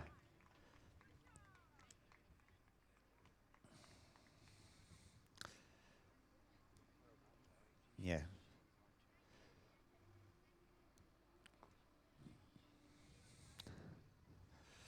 So looking at these this tracking, I'd say Jonah George is probably out of contention for the lead, and we're seeing now what the 6 looks like the control that's given Michaela Cooper trouble. She has just punched Radio 2, Michaela, and she has recovered somewhat. She's gone through Radio 2 in 4th place at 38.30. We still have Zoe Melhurst and Penelope Salmon way out in front in that class, and just despite running into trouble at the start, Michaela Cooper, I think, is still in with a chance of getting into the top 5 or 6 if she runs a good second half. And there she is in the spectator area.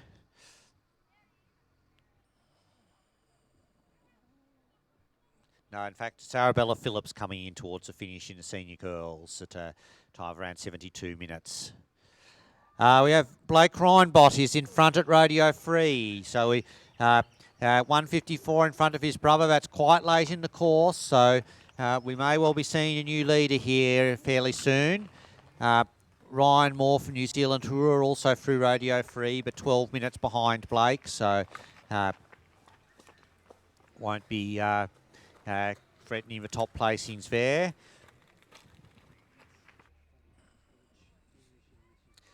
Yeah, and Mason Arthur is through Radio 1 in 10.58, 1:29 behind. So solid start there for Mason. Miller Key is coming into the finish, and Miller's had a good second part of the course and is going to move into 4th place here.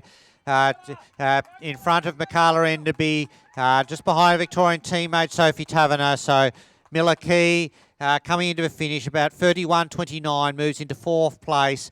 Miller running her first schools championships. You need no reminding of what other members of that family have been able to achieve at this level over time. And this is Miller's first step on that journey, and remains to be seen where things will take her over the next few years.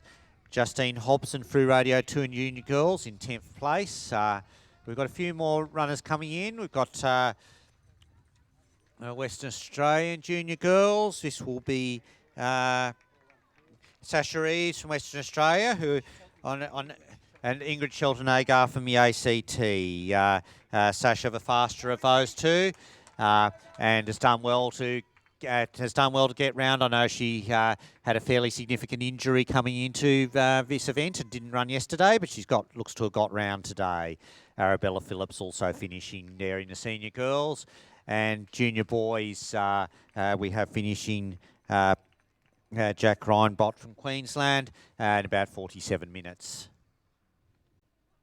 Sorry, if it's Darley Dahl, in fact, it was from WA who was finishing, so I've got numbers mixed up there.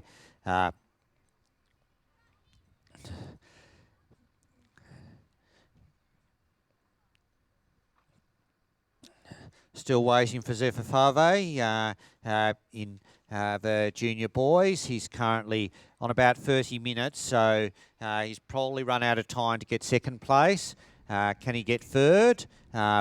Jessie Fave has just come into the finish, and she is looking at moving to 5th place here. She's on a time of about 66 minutes. Kaya Jurgensen has gone through Radio 1, but she has also lost quite significant time on the first part of the course. She's 6 minutes down at that stage.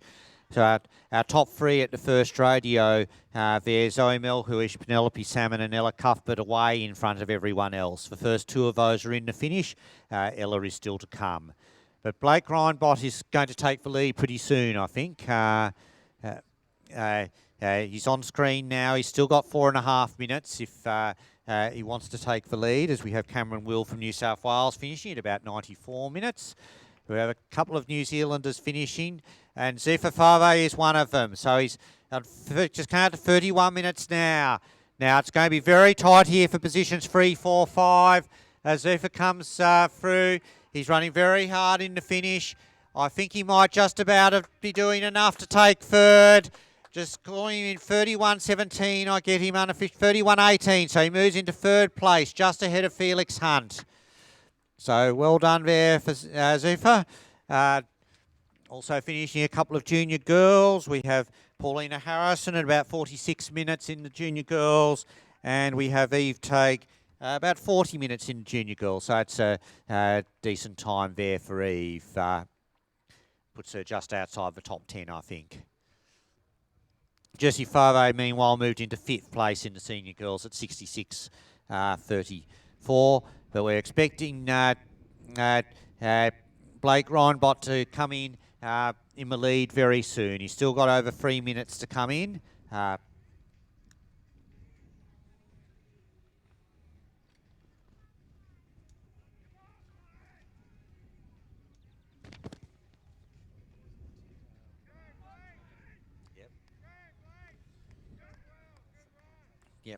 Yep. So Blake Reinbott's in the finish now.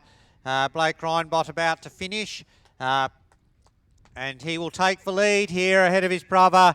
He's was 1:54 in front at Radio 3, and he's extended that gap further. He's going to come in more than 2 minutes in front and post a new fastest time here in the senior boys. Blake Reinbott, a great run here. Finishes at 41.45. Archie Nayland will run into the top 10 at 56 minutes. Ellen Johnson will run into 5th place at about 65 minutes. And we've got some junior girls that's coming in as well. A couple of Tasmanians coming in. We have Bailey Fisher from Tasmania at about 69 minutes. And we also have Sophie Best from Tasmania coming in with junior girls at 78 minutes. So lots of action here. Blake Reinbott takes the lead, but Ayrton Shadbolt has gone through Radio 2 in a new fastest Radio 2 time, but we do not have a Radio 2 time for Blake Reinbott. So I suspect Ayrton is in front of Blake at that stage, but probably not by as much as the 2:07 that our display is telling us he is. But Ayrton Shadbolt and Dante Afnan, the two for 2 fastest times through Radio 1. Here we are seeing a replay of Rhinebot versus Rhinebot. Blake is in the blue, Grant is in the green. You can see here Blake taking the higher route to number 5, which looks a better option to me. Often in this terrain, it's good to stay high if you can and stay out of the rock to the extent you can. And it looks like that rocky section from 5 to 8 was where the decisive break was made. Now 9, again, you want to stay out of the rock for as long as you can here, because that heavy rock is pretty slow going. And then we have the last part of the course, and that potentially tricky 13 on one. You can see that Blake's staying out of rock for as long as he can, making good use of the yellow. Now the gap's not that big here, so I wonder if Grant's made a little bit of a mistake later on in the course. Yep, no, he can't really tell from the GPS tracking there, but yeah, it looks like he might have just lost a little bit of time at 16. But we have a new leader at Radio Free in the senior girls, and it's Ella Cuthbert. So she's 44 seconds in front of where Zoe Melhuish was at the same stage. We're about 6 minutes to go in the course. So Jessica Sewell through Radio 1. Yet another leading contender who's dropped time early on the course. 7:02 down at that stage in 5th place. But Ella Cuthbert, and it's looking increasingly like Ella Cuthbert's the remaining threat to the placings here. But there are still a few to come. Caitlin Young, for example, has only been out for 14 minutes, so she still has probably 6 or 7 minutes to reach Radio 1 to be in a competitive time. I think she's the other one out there who still might be with a decent shot of the placings. And here we're seeing the race between Zoe Melhuish and Ella Cuthbert. So Zoe is somewhat in front at this stage, 1.5 minutes ahead. We think Zoe lost a little bit of time in the last sector from the split times. It'll be interesting to see how that shows up on the GPS. You can see at this point, Zoe's probably 2 minutes clear, maybe 1.5. Ella's got a very good approach into 6, so that's gained her a bit of time. But goes quite wide into 8. Probably not a bad option, actually, going across around the top of the rocky gully. Now it's okay. We've lost tracking here for a moment because we're moving from seeing the virtual Ella to the real Ella, and she has 3.5 minutes to come in. She should be able to make it from here, I think, providing she gets this control okay. Meanwhile, Dante Afton has blitzed it at Radio 2, 2.5 minutes in front of Ayrton Shadbolt. So Dante is definitely on a flyer here. Good start here for Zoe Carter.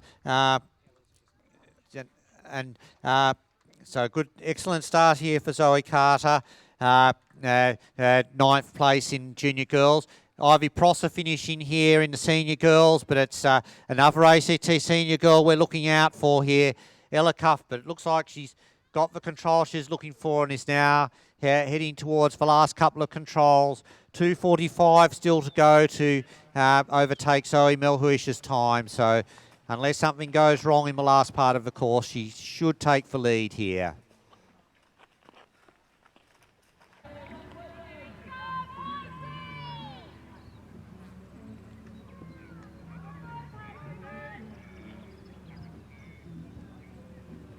And we've got Dante Afton in camera shot now. Dante 2.5 minutes in front at this stage of the race.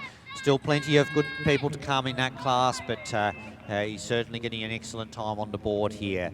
Rani Brennan is going to move into 4th place here in senior girls. Has been flying under the radar a little bit, but she's strung together a consistent run when plenty of others in that field haven't, and she's going to go into 4th now.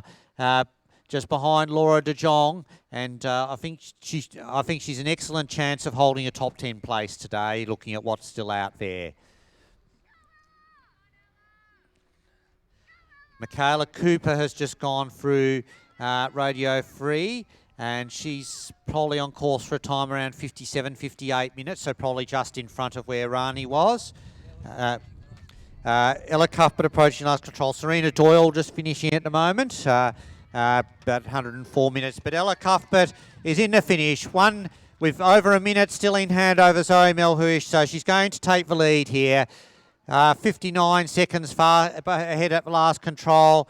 Coming up the hill, going to be just going past 45 minutes now. So Ella Cuthbert is our new leader. She is the Oceania Sprint Champion, Jayhawk representative this year, and she's our new leader in the finish.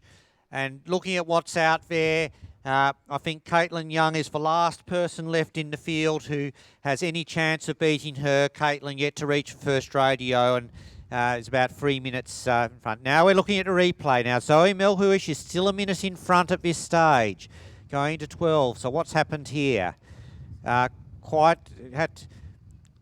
So it looks like Zoe might have, I don't know if it's so much for a mistake as Zoe getting stuck in the green going across to 12. And runs a little bit wide to 14.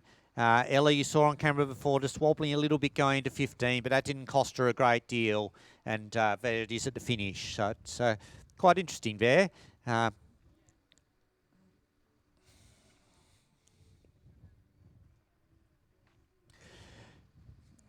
Couple of South Australians finishing there. I didn't pick up who those were. I think both in this. Eleanor McLean coming in the senior girls, and we'll run into the top 10 here over a time of about 67 minutes. Few more updates here. Good start for Tristan Miller. Radio 1 second behind Dante Afton at that stage, so an excellent start there for him. Also a pretty good start for Zoe McComb in the junior girls through Radio 1 in 4th place, 39 seconds down. And Erica Enderby also through Radio 2 in the junior girls in 8th position. We now have Jemima Bradfield-Smith on camera, but we also have in the junior boys finishing now, we have Bodie Terrell on about 47 minutes. It's a while since we've said much about the junior girls. Our top 3 here still fairly clearly Ida Layton and Nia Shingler and Sophie Taverner. Miller Key, the only one who's run into the upper placings recently. Zoe McComb, of course, we just said, has made a decent start through Radio 1 as Abby Faulkner and Sienna White were the 2 finishers, both junior girls for South Australia. We now have Cameron Bonar finishing for New Zealand and moves into the top 10, 10th place with a time of 56.49. So looking at, and Michaela Cooper is about to finish, and she will move into 4th place here. We saw from the tracking that Michaela had lost a lot of time at number 6, but she's run a fairly reasonable second half of the course, and she should move into 4th here ahead of Laura De Jong.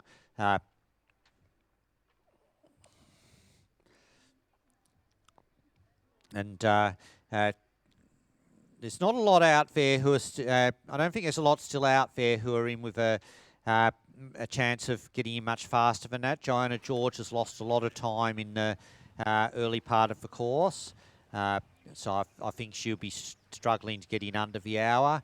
Kai Jurgensen and Jessica Sewell were both a fair way back at Radio 1 as well.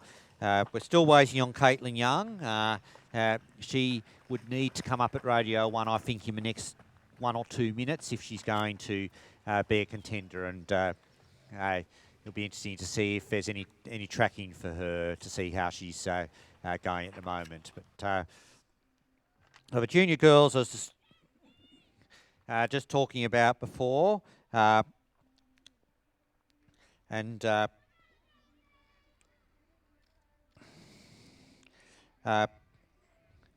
Anna Pink is probably, and Sarah Stewart are probably the 2 remaining in the field who I might expect to see seriously challenging the places there, and neither of them have started yet. So looks like we've got some runners with some very enthusiastic supporters here. So we have Justine Hobson in the finish at about 40 minutes here, and just behind that we have Juliet Frater. So Juliet, the faster of those 2, and she will run into, I think, 8th position in the junior girls at 37.46. Okay, so now we have tracking on Dante Afton, and we can see just how far Dante is in front of our current leader, Blake Grindbot. But it looks like Dante lost a little bit of time at 12, and we're not quite sure whether he's got it yet. Michaela Cooper in the finish now, and she will move into... It's going to be fairly tight, but I think she's going to move into 4th place here. 56.41 is Laura De Jong's time, and Michaela is in the 56.20s. So I think Michaela will just get in into the 4th place here. It's been a fairly tough day at the office for her, but she's managed to salvage... I think she's going to salvage a pretty reasonable place out of this. Moves into 4th place. And now, without that many people still out there who are going to move any higher, so I'd be reasonably confident that Michaela's going to end up in the top 6 or 7 with that run.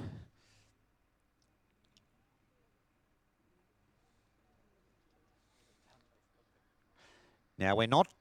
it's not entirely clear from the tracking here whether Dante has got the control yet. I'm not certain he has. I don't think he's moving fast enough to be on the exit from the control. So this could very well be decisive. And we know, because even if he gets it ahead of where Blake Reinbolt was, we know that Ayrton Shadbolt is out there. And Ayrton has gone through Radio Free, and he's 18 seconds behind Blake Reinbot at that stage. Now, I think Dante has got it now.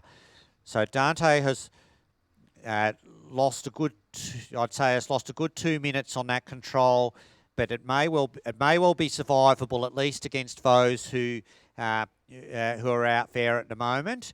I think 13 is probably Radio Free. Not 100% certain of that. And we know that Ayrton Shadbolt is just behind where Blake Reinbot was at that stage.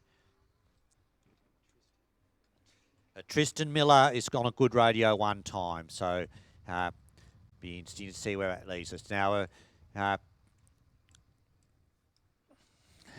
Jack Marshall's just gone through Radio 1 in senior boys in 9th place at 12.01, so another one who's in the mix there.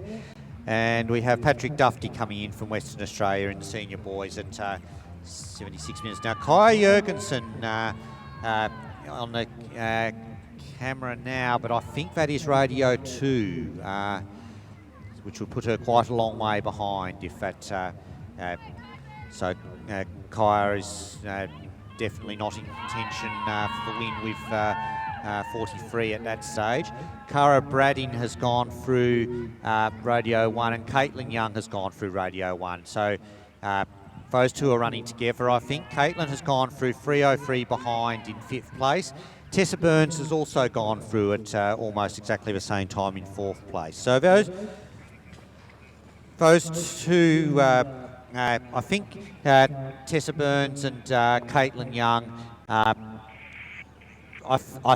think they have probably dropped too much time in that first part of the course to be in the shot of a win, but they are still very much in contention for 3rd place after the first half of the course.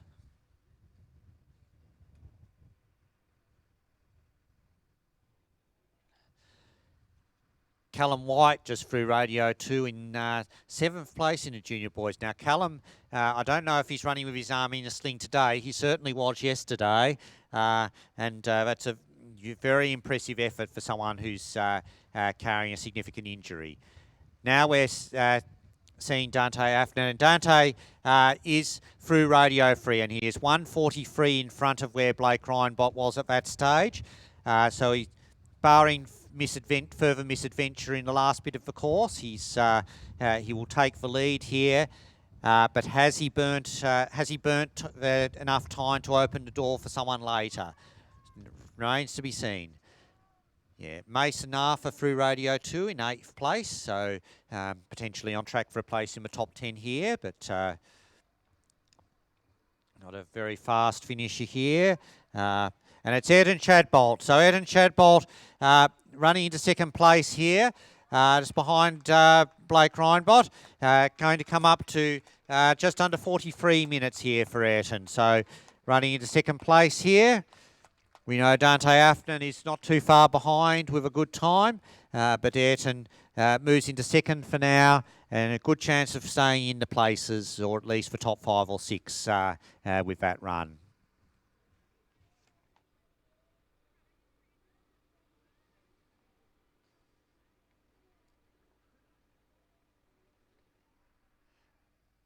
And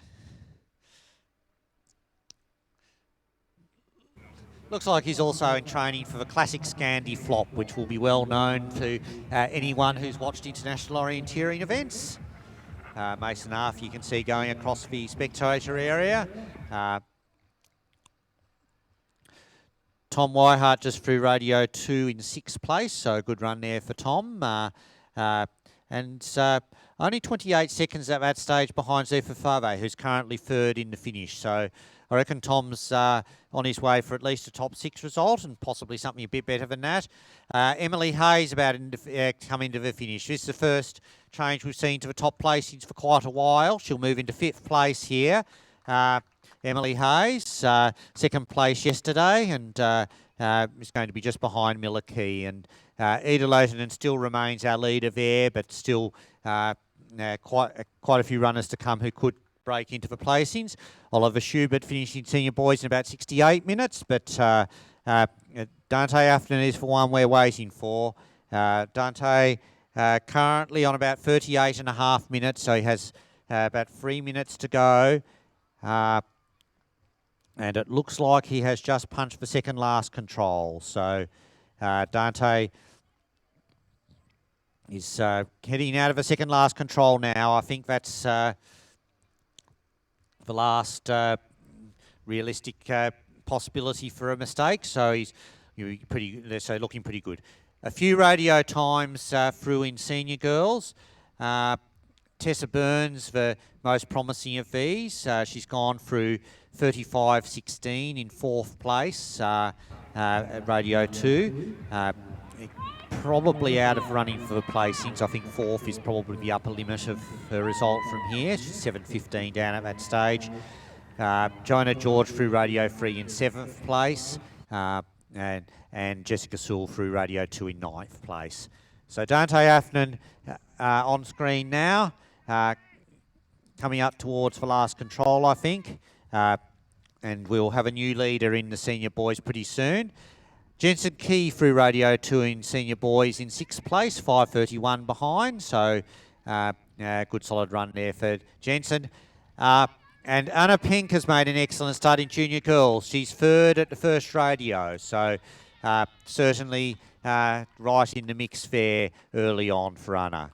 But we've now got Dante Afton in the finish, chasing Patrick Hayes, but Dante's caught Patrick 9 minutes. Dante will take the lead here, just coming up over 40 minutes now. So 40 minutes, about 40 minutes 12 there for 40.14 for Dante. He's in the lead by a minute and a half. We did see him lose some time on number 12, and we wait and see whether that's going to be important. Tristan Miller really the only one through so far on a first radio time that could put him in contention, I think, but there are still a few to come, very late starters who might be able to challenge as well. Jensen Key now on screen, and the senior boys, and as I mentioned, on a pretty reasonable run.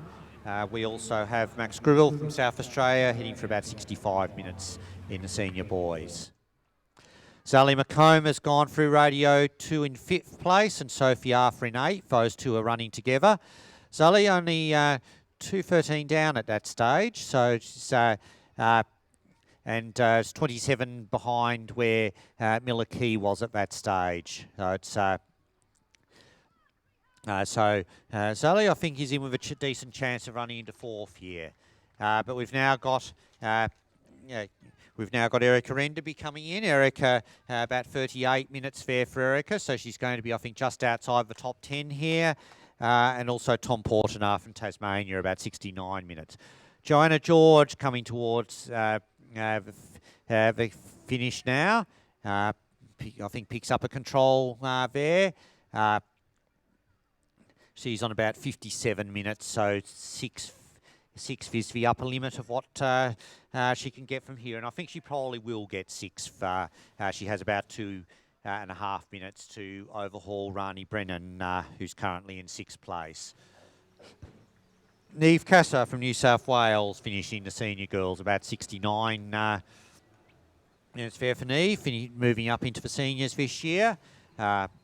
Neve has some very good sprint results, and it looks like a decent midfield run in the senior girls there for her.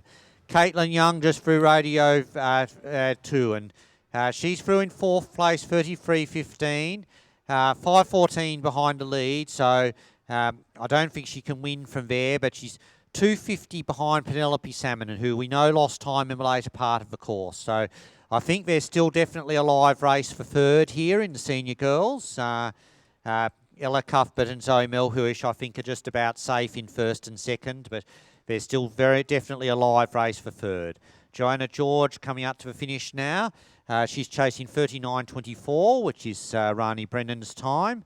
There's another South Australian there as well, who I think may be Tom Whitehart in the junior boys. Tom currently just over 31 minutes and is just going to slip behind the bunch in positions 3, 4, 5, I think.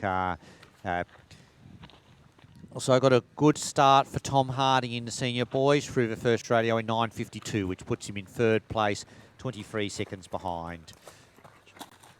Joanna George coming up to the last control now. Also just behind her is one of the Victorians with James Love. Joanna George punching the 2nd last control, I think. So I think she's going to run out of time to beat Rani Brennan here. She's got about 35 seconds, and it's quite a short leg, but it's not that short. Looks like Joanna might have lost a bit of time on 15 there, looking at the tracking.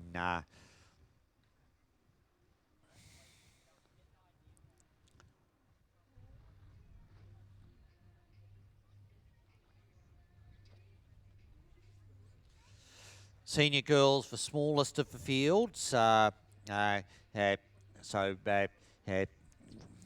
think that 1st and 2nd are now pretty well decided. And Caitlin Young, I think, is the last realistic possibility to push Penelope Salmon out of 3rd. Tessa Burns and Cara Bradding are potentially with a chance of getting into the top 5. But Joanna George come out now, and Joanna will run into 7th place. Also finishing there, we have James Love from Victoria. We have one of the New Zealand junior boys. And we have Tom Whitehart. We have Callum White. So Tom Whitehart and Callum White coming into the finish now. And Tom will move into 7th place and Callum to 9th. Callum running without the sling today, but you can see his arm still pretty heavily taped up. So it's done very well to get around. We've had 2 top 10 results there for Tom Whitehart will move into 7th and Callum White into 9th. Joanna George just coming into a finish now and will move into 7th position. Callum, in fact, is in... it's showing in 8th, but I think Tom is not yet up. He is now, so 7th and 9th confirmed for Tom and for Callum.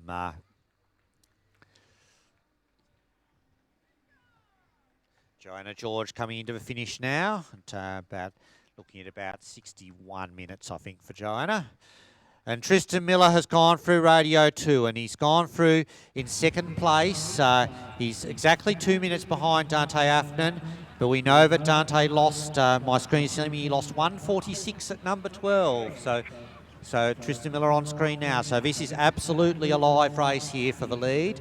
If Tristan runs a good 2nd loop, he could very well be in with a shot of winning this race.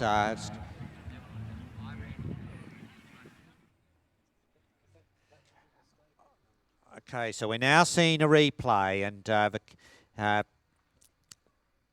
hopefully they take us through, because unfortunately I don't think Penelope Salmon had a tracker, so that's what we're really interested in here, is where Caitlin Young is relative to Penelope Salmon, but I don't think we're going to get that information, unfortunately, but we will get to see quite a bit of who came unstuck where. Kai Jurgensen's one we know lost quite a lot of time out there, so we'd be interested to see where that happened. It certainly hasn't happened yet on the tracking.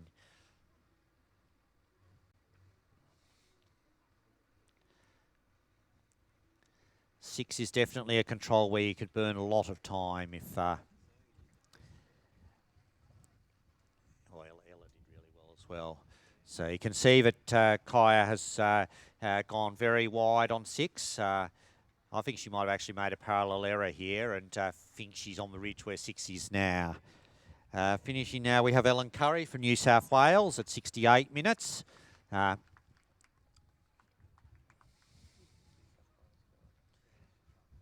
And I think this is Andra Lung from New South Wales also in senior girls. And she is currently on about 98 minutes.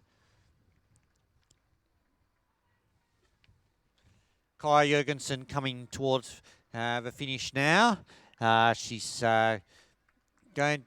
punched Radio Free in 7th place at 53.18. She was 17 seconds behind Rani Brennan at that stage. So she might be with a chance of getting into 6th if she finishes off well.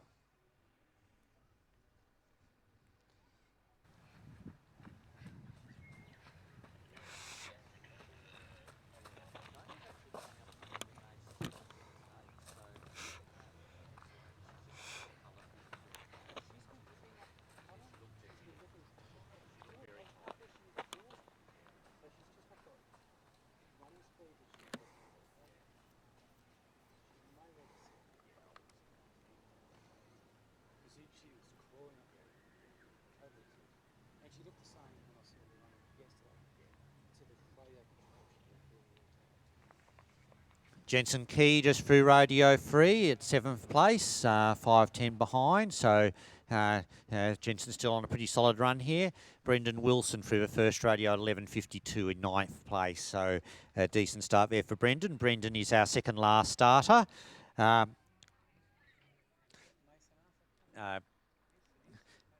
we've got Mason Arthur coming into the finish now. It looks like Mason's run a decent last part of the course and is potentially heading for a top 10 result here. I'm not quite sure where the camera's picking him up, but he's got about 120 to get in ahead of Ryan Gray at this stage. Tessa Burns has just gone through Radio Free in 4th place, 4:18 behind. We're still waiting for Caitlin Young at Radio Free. Caitlin Young, as Kai Jurgensen comes into the finish now, and I think she will get in ahead of Rani Brennan for 6th place. So Caitlin Young is currently on about 41 minutes. Penelope Salmon was 41 through Radio Free. So we need to see Caitlin very soon if she's going to be a contender for 3rd place, I think, at Radio Free.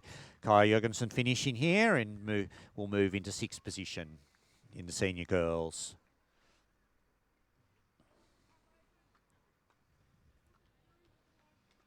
Mason Arthur also coming up to the finish, and a good solid run here for Mason.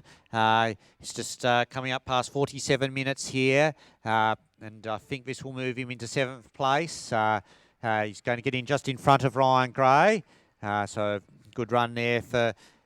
and we also got Sophie Arthur and Zoe McComb, and one of the New Zealand girls as well. But Sophie is Zoe is actually the fastest of these three, and we'll run into 4th place here.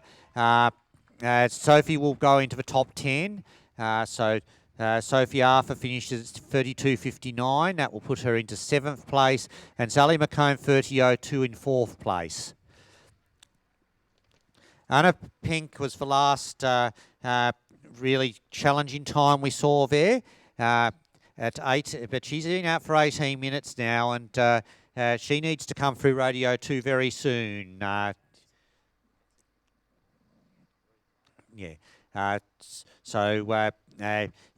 best runners were through Radio 2 in about 17 minutes, so we need to see Anna very soon if she's going to be a contender for the top 3. And beyond that, it's Sarah Stewart who's only been out for 9 minutes, who's the other one we're looking for. I haven't yet seen Zara come up with a Radio 1 time. Just seeing if she's... we have been missing a few there, so I'm not reading too much into that yet, but you will wait and see.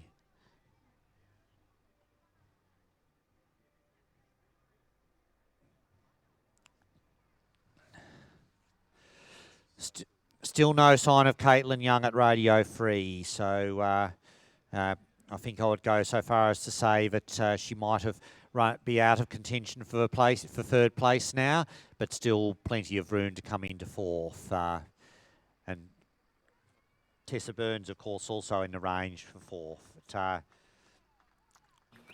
few more coming in now.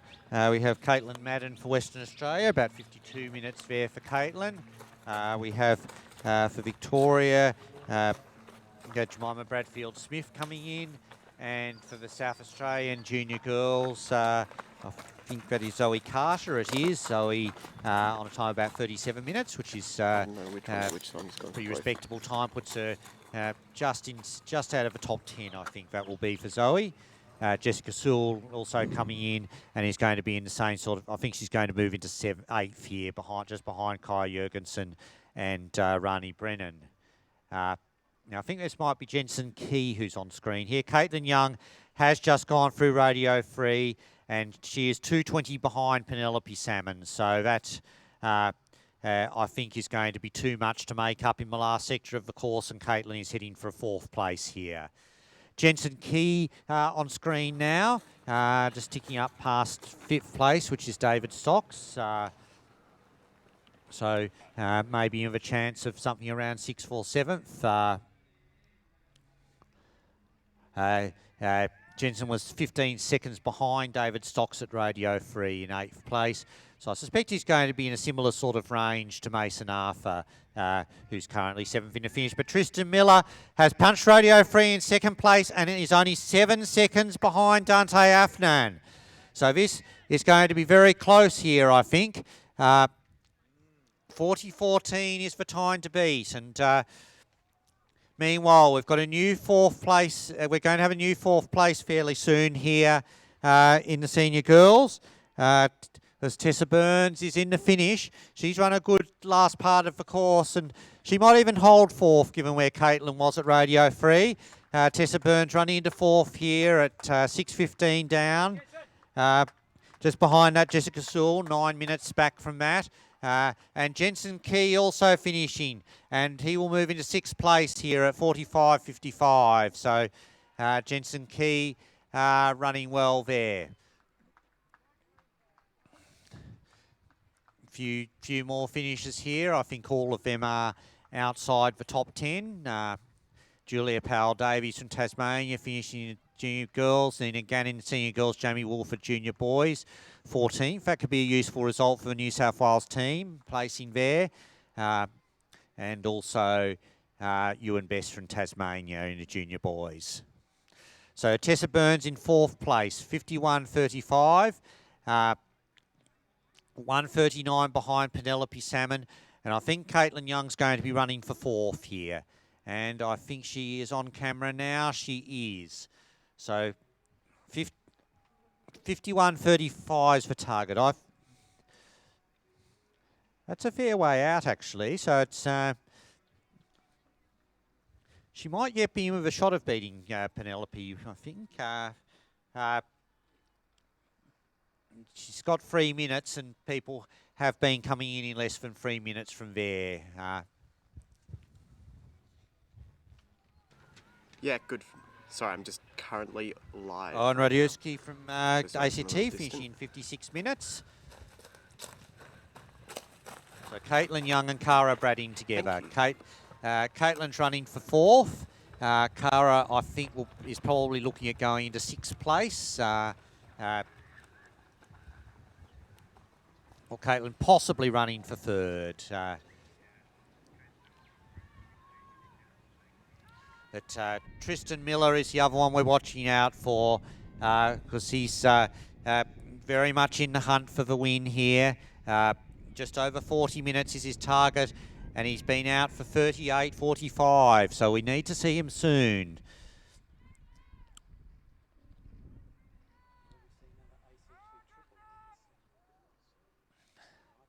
So will we see another ACT triple in the senior girls? It's going to be fairly close here, I think, between. But Tristan Miller is on camera now. He has 1 minute 10 to get in from there.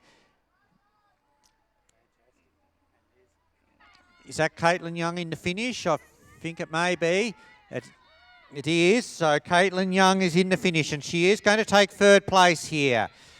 So she's run a very good last part of the course here. I thought she might have lost her shot of third, but she's finished very well here, and she's going to come up to about high 48.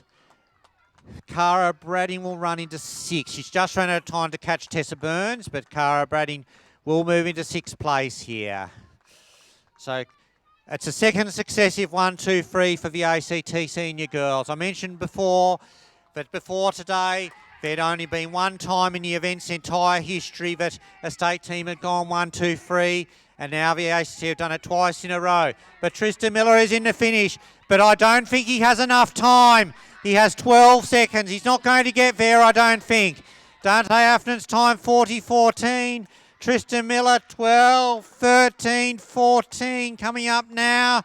He is not going to take the lead, but he is going to take second place by about 5 or 6 seconds. 7 seconds. So Tristan Miller moves into second place. And looking at what's to come, Tom Harding, I think, is the only one out there who might still be able to get in contention. I'm just going to have a look at the Radio 2 times to see if there's any...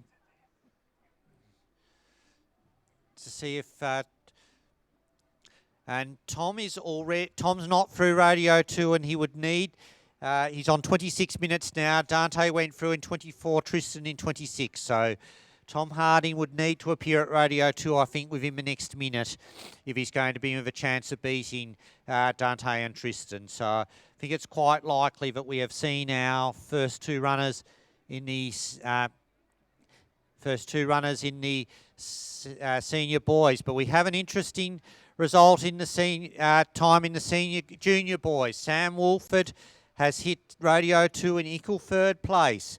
Equal with Aldo Bosman, who is currently in second place in the finish. Aldo's time has held up for a long time, but Sam looks like he's in with a good chance of getting into the placings. There's a few others still to come in that class who I think might be able to get into contention, so definitely one to watch here.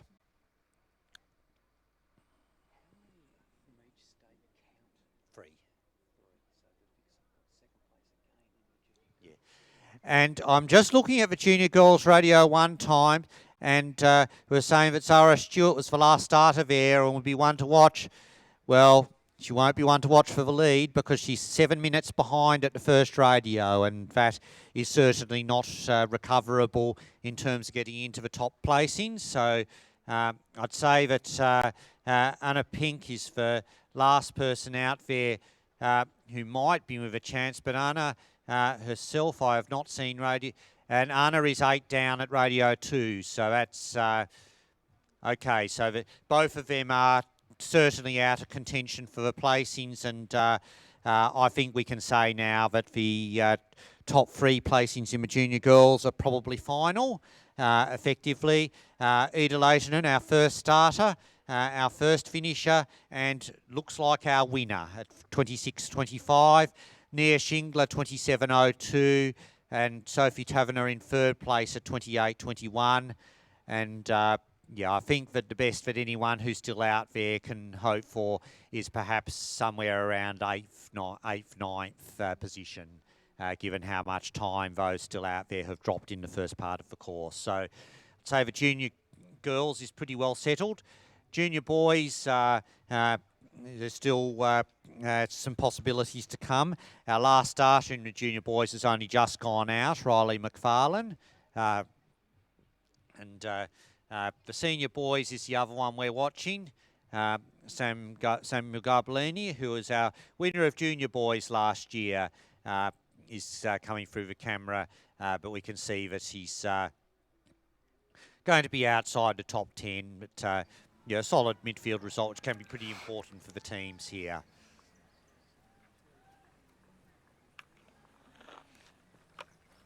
Sylvia Frota finishing for New Zealand in the senior girls.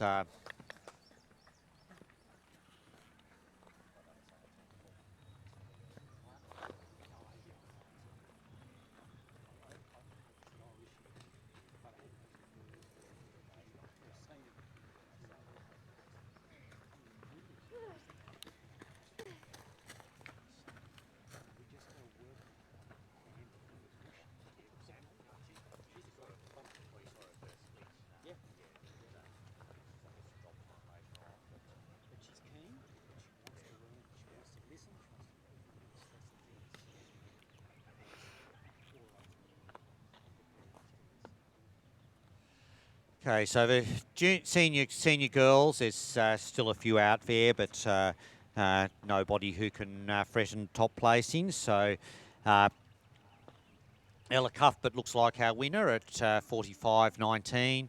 Zoe Melhuish second at 46.15, and Caitlin Young third at 48.44. So we're seeing a replay now of the junior girls, so they'll give us a chance to see what happened to Zara Stewart on her way to the first rodeo. It looks like she's gone too high, and in this sort of country, once you get significantly wrong with your height, it can be pretty difficult to recover, and yeah, we're seeing that here.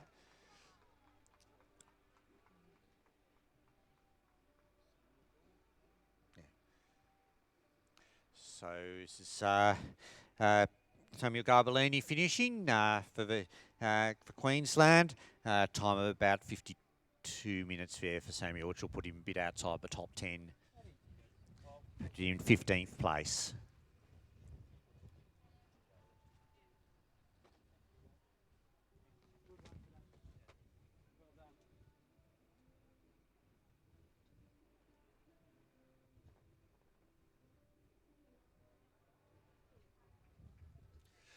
Still no sign of Tom Harding through Rodeo 2, and he's out beyond 30 minutes now. Will Tidswell through in 33 minutes, 8 minutes down. So, yeah, I think it's looking fairly unlikely that either of them will challenge the leading times, and I think it's looking increasingly likely that our top three in the senior boys is also going to be the end result.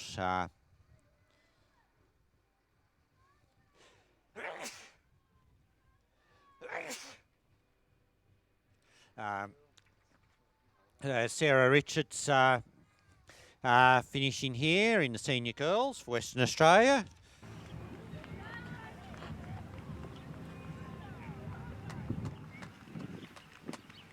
And Brodie McCarthy is going across through the spectator in the senior boys, and Brodie currently on about 38 minutes.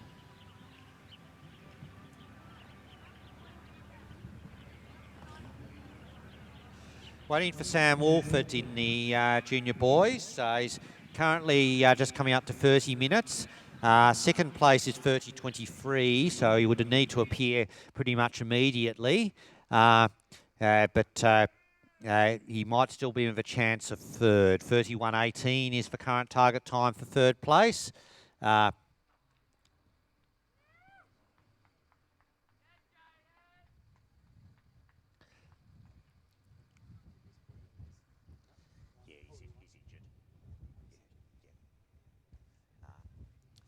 Just seeing Jaden Fitch coming in, who's had injury issues during the week. Didn't run yesterday, has gone out today, but obviously didn't finish.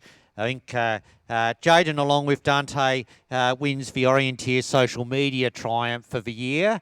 And if you want to know what I'm talking about in relation to the hottest 100, Jaden and Dante, Google is your friend.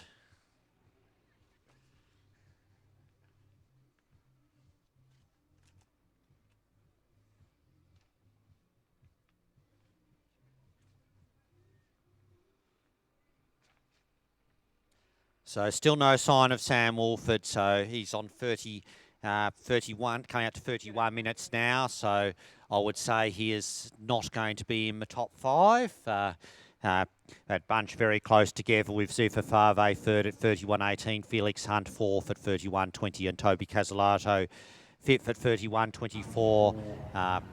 And Sam has run out of time to beat that. Tom Harding into the spectator now, but 8.05 down, so he's in 10th place at the moment, so that's...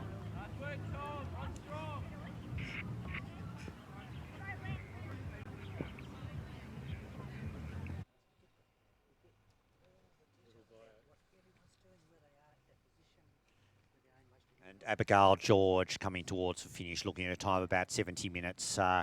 Abigail was second last year in South Australia. Hasn't had such a good day today.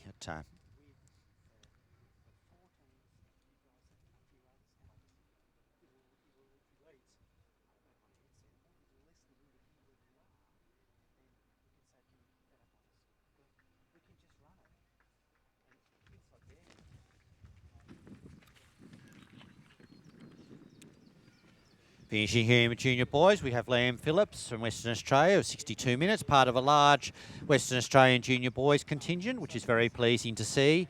Western Australia have often struggled to field full teams at this event, but they've got lots of junior boys and also a decent junior girls team as well, so that hopefully augurs well for them in future years.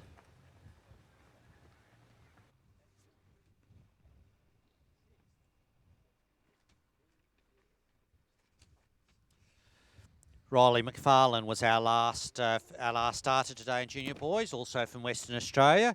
Riley was our first starter in the sprint, so he's had a full mix of start times, and to see if we don't have a Radio 1 time for him yet, so it looks like he might have lost a little bit of time early on.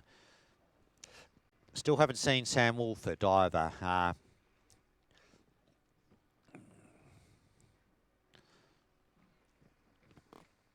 Now we've got Sam on camera, so we can see he's dropped down to 8th place. He's still got a minute and a half to get in front of Nico for 8th, so probably still a reasonable chance of a top 10 result here for Sam. Yeah, this will be an important result for New South Wales. But I think with Alvin Craig's big win, and I think we can call it that now, New South Wales are going to be ahead of South Australia today, because Alvin has clearly beaten South Australia's lead runner, Toby Casalato.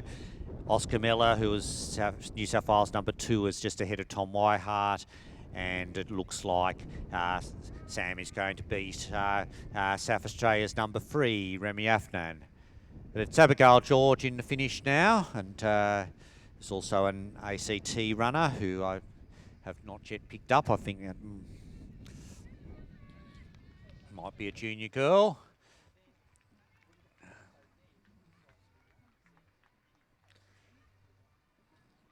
It's in the ACT in junior girls, and this will be Aoife Rothery. So Aoife Rothery, one of our later starters, and running into time about 40 minutes. So we'll put her into a big bunch in the middle of the field. There's a lot of junior girls in that 38, 39, 40 range. And Marley Brennan 3 minutes behind that. So Aoife Rothery, I think, is going to be in about 17th place or so in the top half of the field, and she's only 12 this year, so some good results to come, I think. Sarah Nenges from Victoria coming in 74 minutes in the senior girls. Sarah has had a lot of injury issues, so good to see her get round. Hopefully with a clearer run next year, we'll be getting some big results from her next year.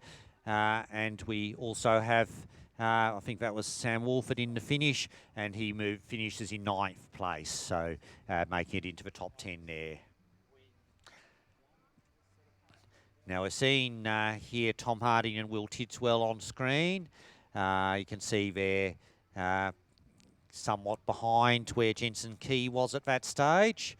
Now Jensen is 7th in the finish at 45.45. And I think looking at where they are on tracking, the cut-off for the top 10 is Ryan Gray at 47.50. I would say that the two New Zealanders are probably just outside that, but you'll have to see what they do when they come into the finish.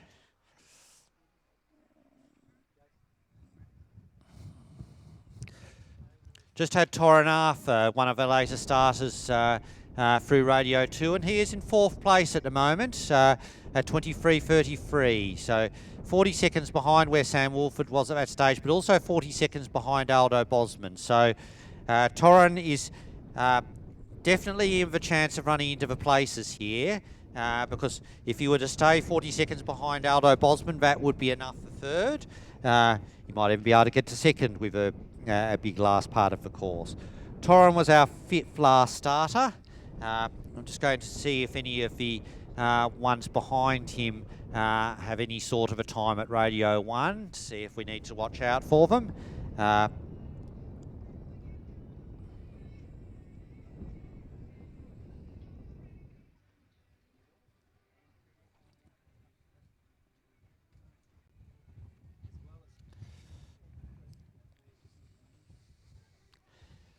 Yeah, and looking at the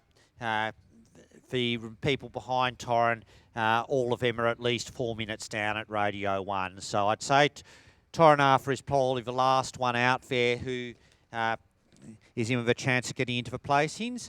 Now we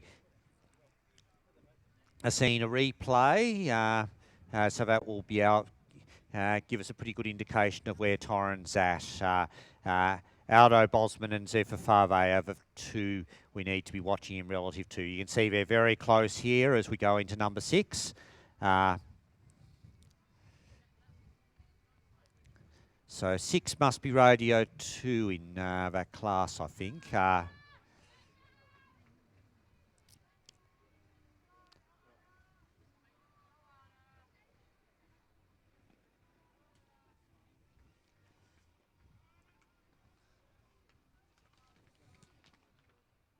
So this is Anna Penk finishing here in the junior girls, and about 41 minutes there for Anna. Also finishing Jack Marshall for the South Australian senior boys. Decent run here for Jack, about 53 minutes there for Jack Marshall.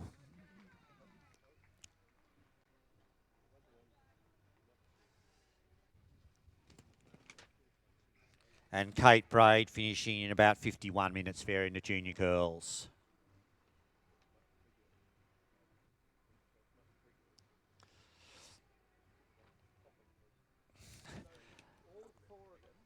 Okay, so now we're got back on screen. The battle for 2nd, 3rd and 4th here.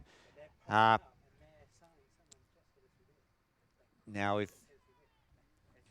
so at this stage, Torren is in 3rd, or effectively in 3rd.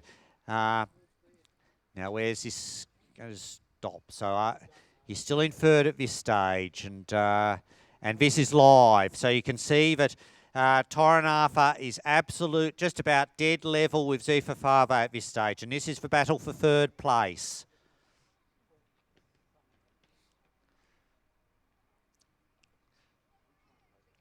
Probably got a bit too much to do to catch up to Aldo Bosman, who is looking pretty good, I think, for set to hold his 2nd, but 3rd is very much alive and well. Now we know that 3rd, 4th and 5th are only 6 seconds apart, so Torren could realistically finish anywhere from 3rd to 6th here.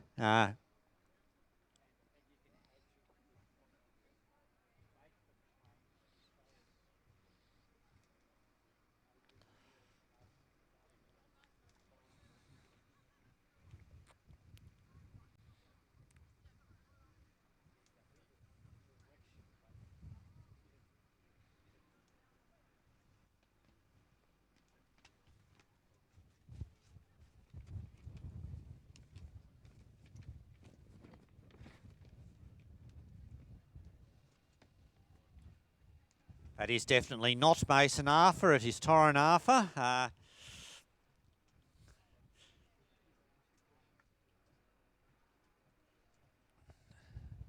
So Torrin Arthur now, 20, just over 29 minutes. 30.23 is second place, 31.18 is third.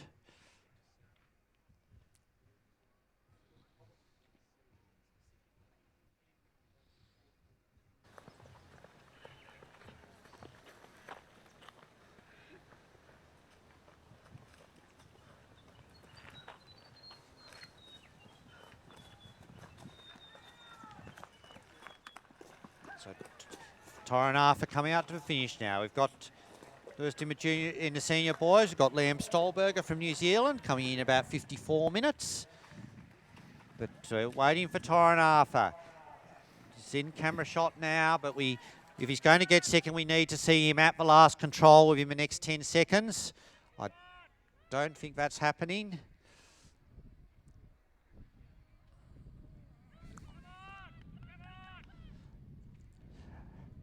Okay, so it looks like Aldo Bosman has held second. Can Torrin get third? It's in camera shot now.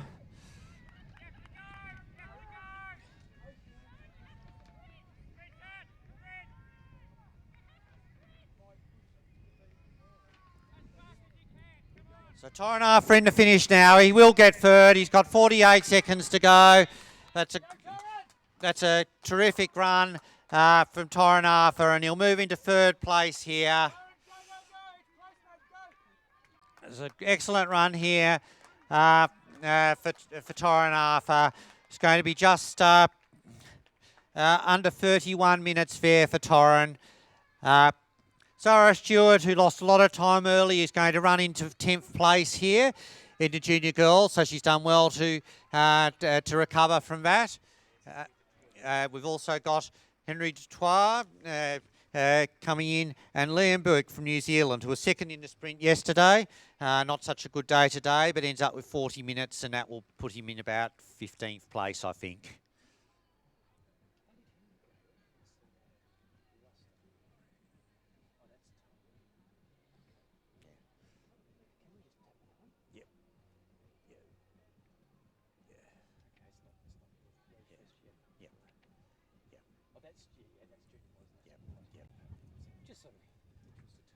Yeah, so Zara Stewart confirmed as 10th place fair, and that will settle the junior girls top 10. A few more runners coming in now. A couple of West Australians will be Mason Eves, I think, and also Liam Dufty. Liam Dufty about 62 there, and Mason about 95, and another Western Australian as well. It's Riley Croxford from New Zealand for about 47 minutes there for Riley. Brodie McCarthy also coming in about 63 minutes there for Brodie McCarthy. We were keeping a bit of an eye out as to whether Will Tidswell or Tom Harding might be able to threaten the top 10, but that will not be happening. Will Tidswell is coming in now in about 50 minutes. Just waiting to see where that gets him, but I think it's going to be somewhere around about 13th, in fact, for Will. And Tom Harding is also out of contention for the top 10.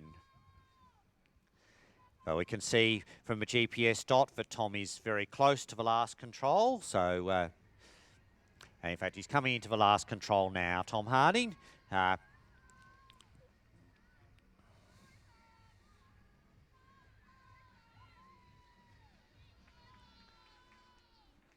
And he will probably run into 11th place here, just ahead of his New Zealand Currahee counterpart, Ronan Lee. No,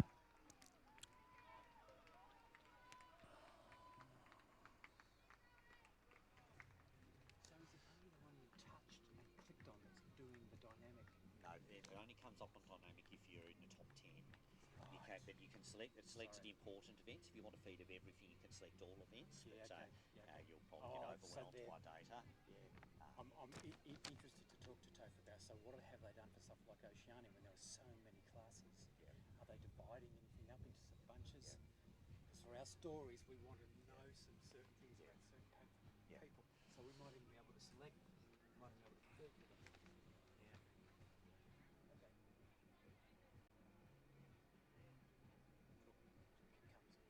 Down to that. Junior boys, where's the little boy? There he is. There's Henry. Yeah, that's okay. Okay, so I think we're now at the stage where the top 10 is finalised in all classes except for junior boys. For junior boys, I'd say the top 6 is final, but there are a couple out there who might still be able to crack the top 10 if they run well in the last part. So I'll do a call of the board in the remaining 3 classes. And starting with the senior girls, ACT 1, 2, 3 again. So Ella Cuthbert first at 45.19, Zoe Melhill is second at 46.15, third Caitlin Young 48.44, Penelope Salmon fourth from New Zealand Karahiwi 49.56, Tessa Burns fifth, New Zealand Hurua 51.35, Cara Bradding sixth, New Zealand Karahiwi 51.56.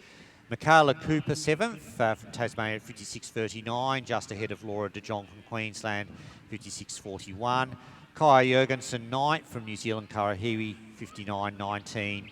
And Rani Brennan rounding out the top 10 from Queensland, 59.24. And ACT clearly the leading team there. In the junior girls, we have Ida Leitonen from New South Wales, our winner at 56.25. Nia Shingler, also from New South Wales, second at 27.02, as Julia Barber finishes for New South Wales, about 47 minutes. Sophie Taverner from Victoria, third place in 58.21.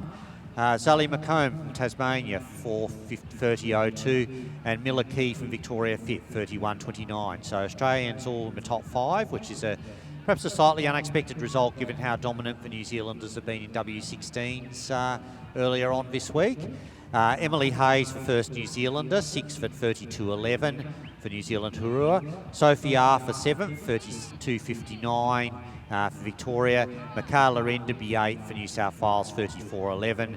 Michaela Gray 9th for Queensland, 35.51. And Zara Stewart for New Zealand Karahiwi, 37.07 in 10th place. Both of those two recovered quite impressively from striking trouble on number 2. So New South Wales look like the team winners fair ahead of Victoria.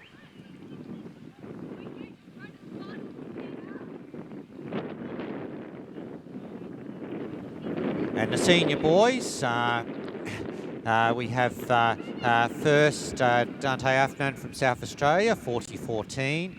Second, Tristan Miller from the ACT, 40.21. Third, Blake Reinbott from Queensland, 41.45. He was in front for quite a long time. Fourth, Ayrton Shadbolt from New Zealand Karahiwi, 42.52. Fifth, Grant Reinbott, Queensland, 44.12. Sixth, David Stocks, ACT, 45.05. Seventh, Jensen Key, Victoria, 45.45. Eighth, Joshua Allen, Tasmania, 46.21. Ninth, Mason Arthur, 47.40. And 10th, Ryan Gray, Queensland, 47.50. Ryan was our early leader there. Just looking at the team results here, I reckon Queensland have got that one with 3 in the top 10. ACT second, 6th and 15th. Victoria have 7th, 9th and 17th. So I think those are the first 3 there.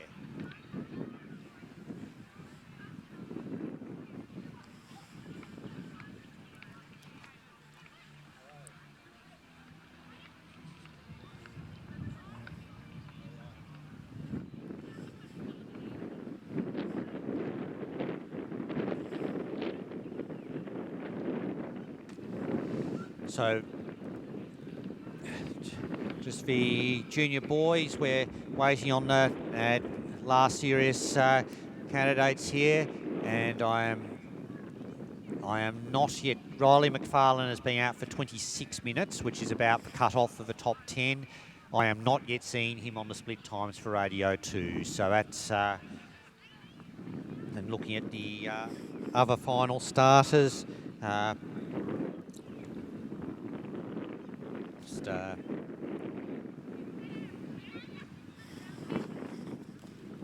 we've got Nathan Borton in 13th at the moment. He's gone through Radio 2, so he was 155 behind our current 10th place Callum White at that stage. So, and Nathan has currently been out for 30 minutes. So he might still be with a chance of sneaking into the top 10 if he runs a very good last part of the course.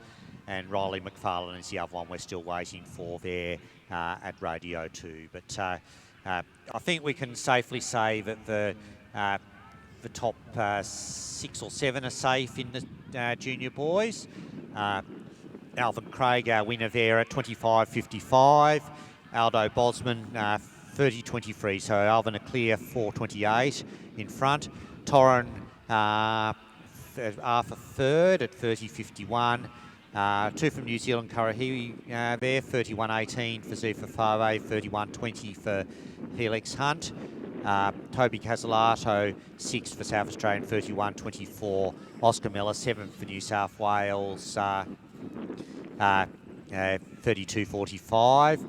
8th, Tom Whitehart, South Australia, 33.07. In fact, Callum White's 11th, not 10th, so I'd say that does mean the top 10 settled.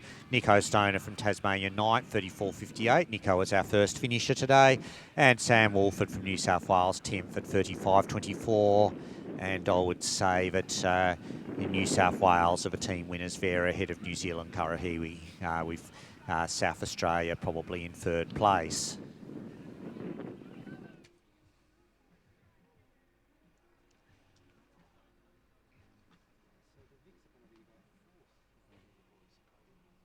Well done. Yep. Well done, girls. Fantastic. Really good fun to watch. Charlie Cooper from Tasmania finishing here at about 62 minutes. Now we're seeing a replay here of the top 4 in junior boys. So it's this is a pretty close race throughout. You see Aldo Bosman dropped a little bit of time early, but has made it up over the later part of the course. And it's an excellent result here for Aldo.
So just looking at how the team results might be shaping up for the States. New South Wales went into the lead today, with the lead at 22 points.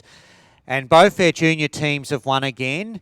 But the seniors have been a bit further down. And at least on the results I have, they only managed to get 2 senior boys across the line. They had a couple of, they're showing a couple of missed punches. So that will...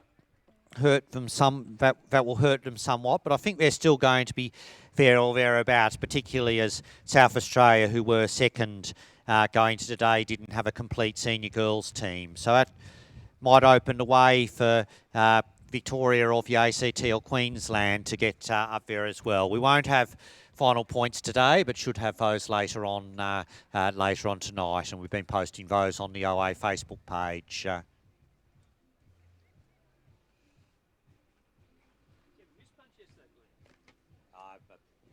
My back was playing up, so it does have no point in pushing it on a a 30-second margin to, when you're talking about you're within 30 seconds of one of the competitors? Oh, no, well, it's pretty tad late. I was within 30 seconds of Leaf Soden every day, so I was chasing his time. Yeah. So.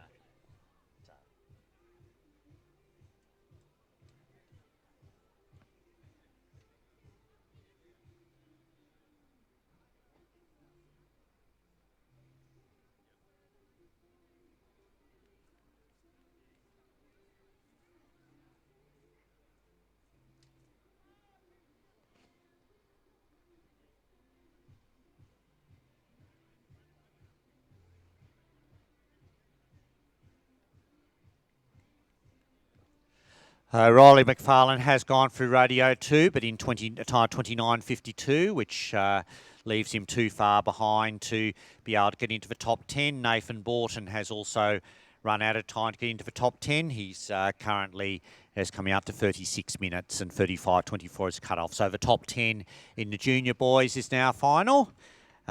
We have our senior girls. We have Tashinta Hopper coming in about 80 minutes fair for Tashinta, and that will be an important result for the New South Wales team.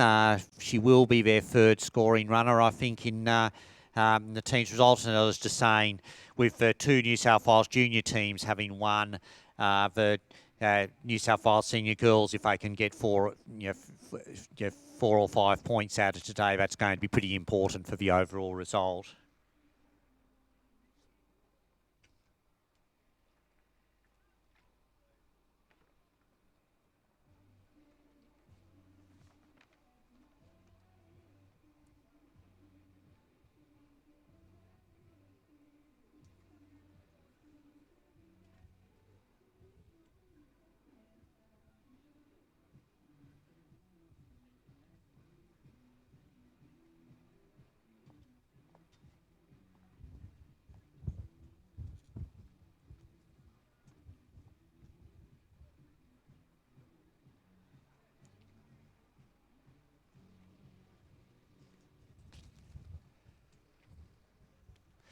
So here's a replay of the junior boys course. You can see Will Tidswell went pretty wide on number 2. I'm not sure if that was planned or not, but that bit certainly wasn't planned.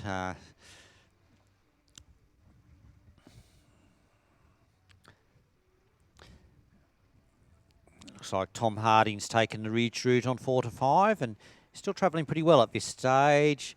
But going along the ridge means you can go down the wrong spur, and it looks like that's what he did. I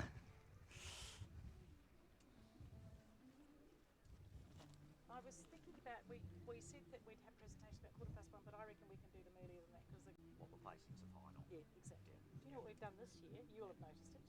No New Zealanders. Yeah. And that would have to be, Yeah, the that's first right. time Yeah. since we've had New Zealand. There's absolutely Yeah. not a single New Zealander Yeah. in the so. Yeah. So that's an interesting little one. I noticed that one. Now, Oh. for presentations, I think there's a bit of Yeah. discussion as to who's doing them. Well, so. Phil, I think, is expecting to. He was asked to, Right, but I'd okay. love you to be there, though, Yeah, if you yeah, could, please, yeah. because you'll just might. You know how yesterday it was a bit tricky getting medals to people yourself, so you might well be the kind of lot be a bit easier today because it's there's no New Zealanders coming in and out. It's a straight. Yeah, I'm just going to transfer. wait for the last two Yeah, no, finishes that's to come in and then no, that's all good. So if shortly we might say what about 20 minutes or so. What do you reckon? Yeah, I think 20 minutes really. Okay, would you like me Yep, to sure. make that announcement? Just talk. Good afternoon, everyone. It's Valerie Barker speaking, the coordinator of the Schools Championships. We will be expecting to have presentations in about 20 minutes' time, so somewhere just before 1 o'clock, about 10 to 1. You can see the the place banners are up there by the rocks to provide a really nice background. So about 20 minutes' time for the presentations for the Australian Schools Orienteering Long Championships. Thank you. Thank you, and just waiting on probably the last two runners who have a chance of getting in the top half of the field, Nathan Borton and Riley McFarlane. We suspect that both of them are not too far away. Nathan currently on 39 minutes and Riley on 36.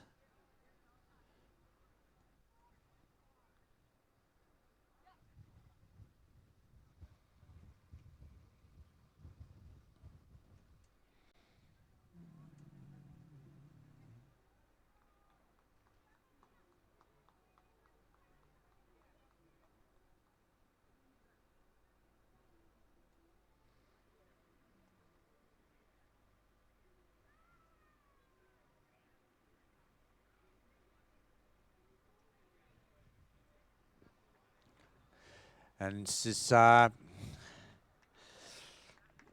Sean Richards from Western Australia coming in.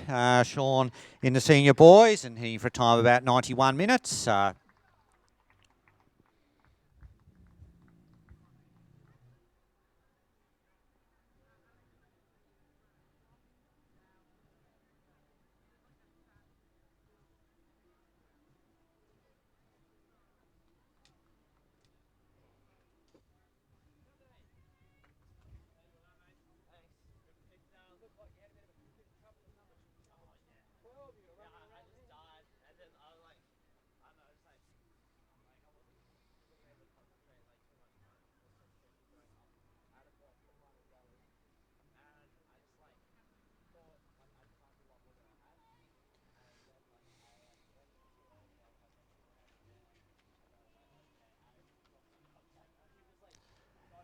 And I think we're starting to see the first of the Invitational Tour runners coming in now.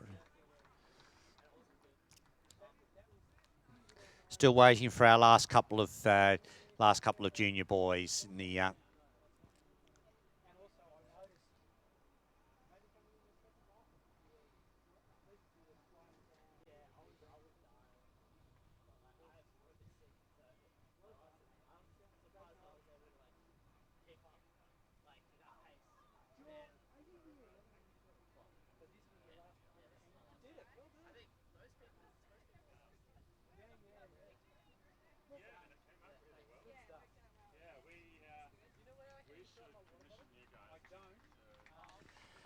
Okay, so this is junior girls. This is Daisy York from New Zealand coming in just on the hour. And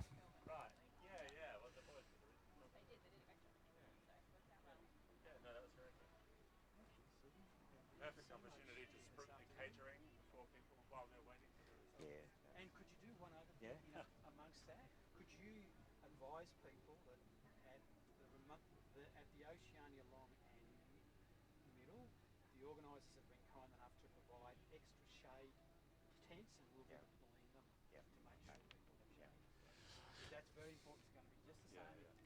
Okay, well, the caterers would love to see your business if you've finished your run or you want some refreshment before you go out on your run, for those who are still to run. We're also going to have just been told that the Oceania will be having extra shade in the arena.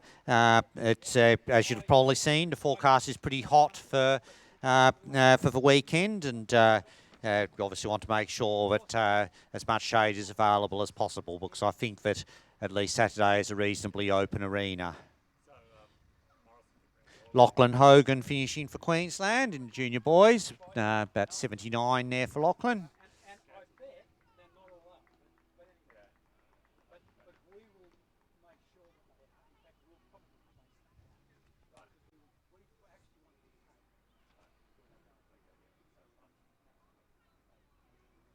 I've spent a couple of hours here looking at this.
I think this is Nathan Borton and Riley McFarlane. So these are the two junior boys we've been waiting for. Riley is the faster of these, and he's going to be about 41 minutes, which will put him certainly well in the top half of the field. Nathan Borton looking at about 44 minutes, which I think will also be in the top half of the field. Riley McFarlane finishing there, and I think it's also Mitchell Stevens from South Australia looking at time about 57 minutes. So that's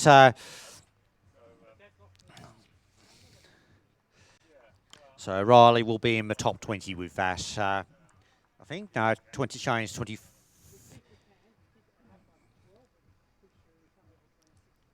Shows 21st, but I think that is 20th. So that I think winds things up. There are still a few people to come, but nobody who is going to get into the top half of the field. And the Invitational Tour runners are coming in, and of course Riverina Run getting underway at 1 o'clock. So until tomorrow, see you later.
fun. Enjoying it. There's some really good terrain. I'm loving the granite. Yeah, had some good results. And definitely just enjoying the whole week and having all the like friends and stuff around. So yeah, it's really good. Probably favourite part was just getting through the technical areas pretty smoothly. There are a lot of places where you could have made mistakes, but I managed to avoid all of that, so it's good.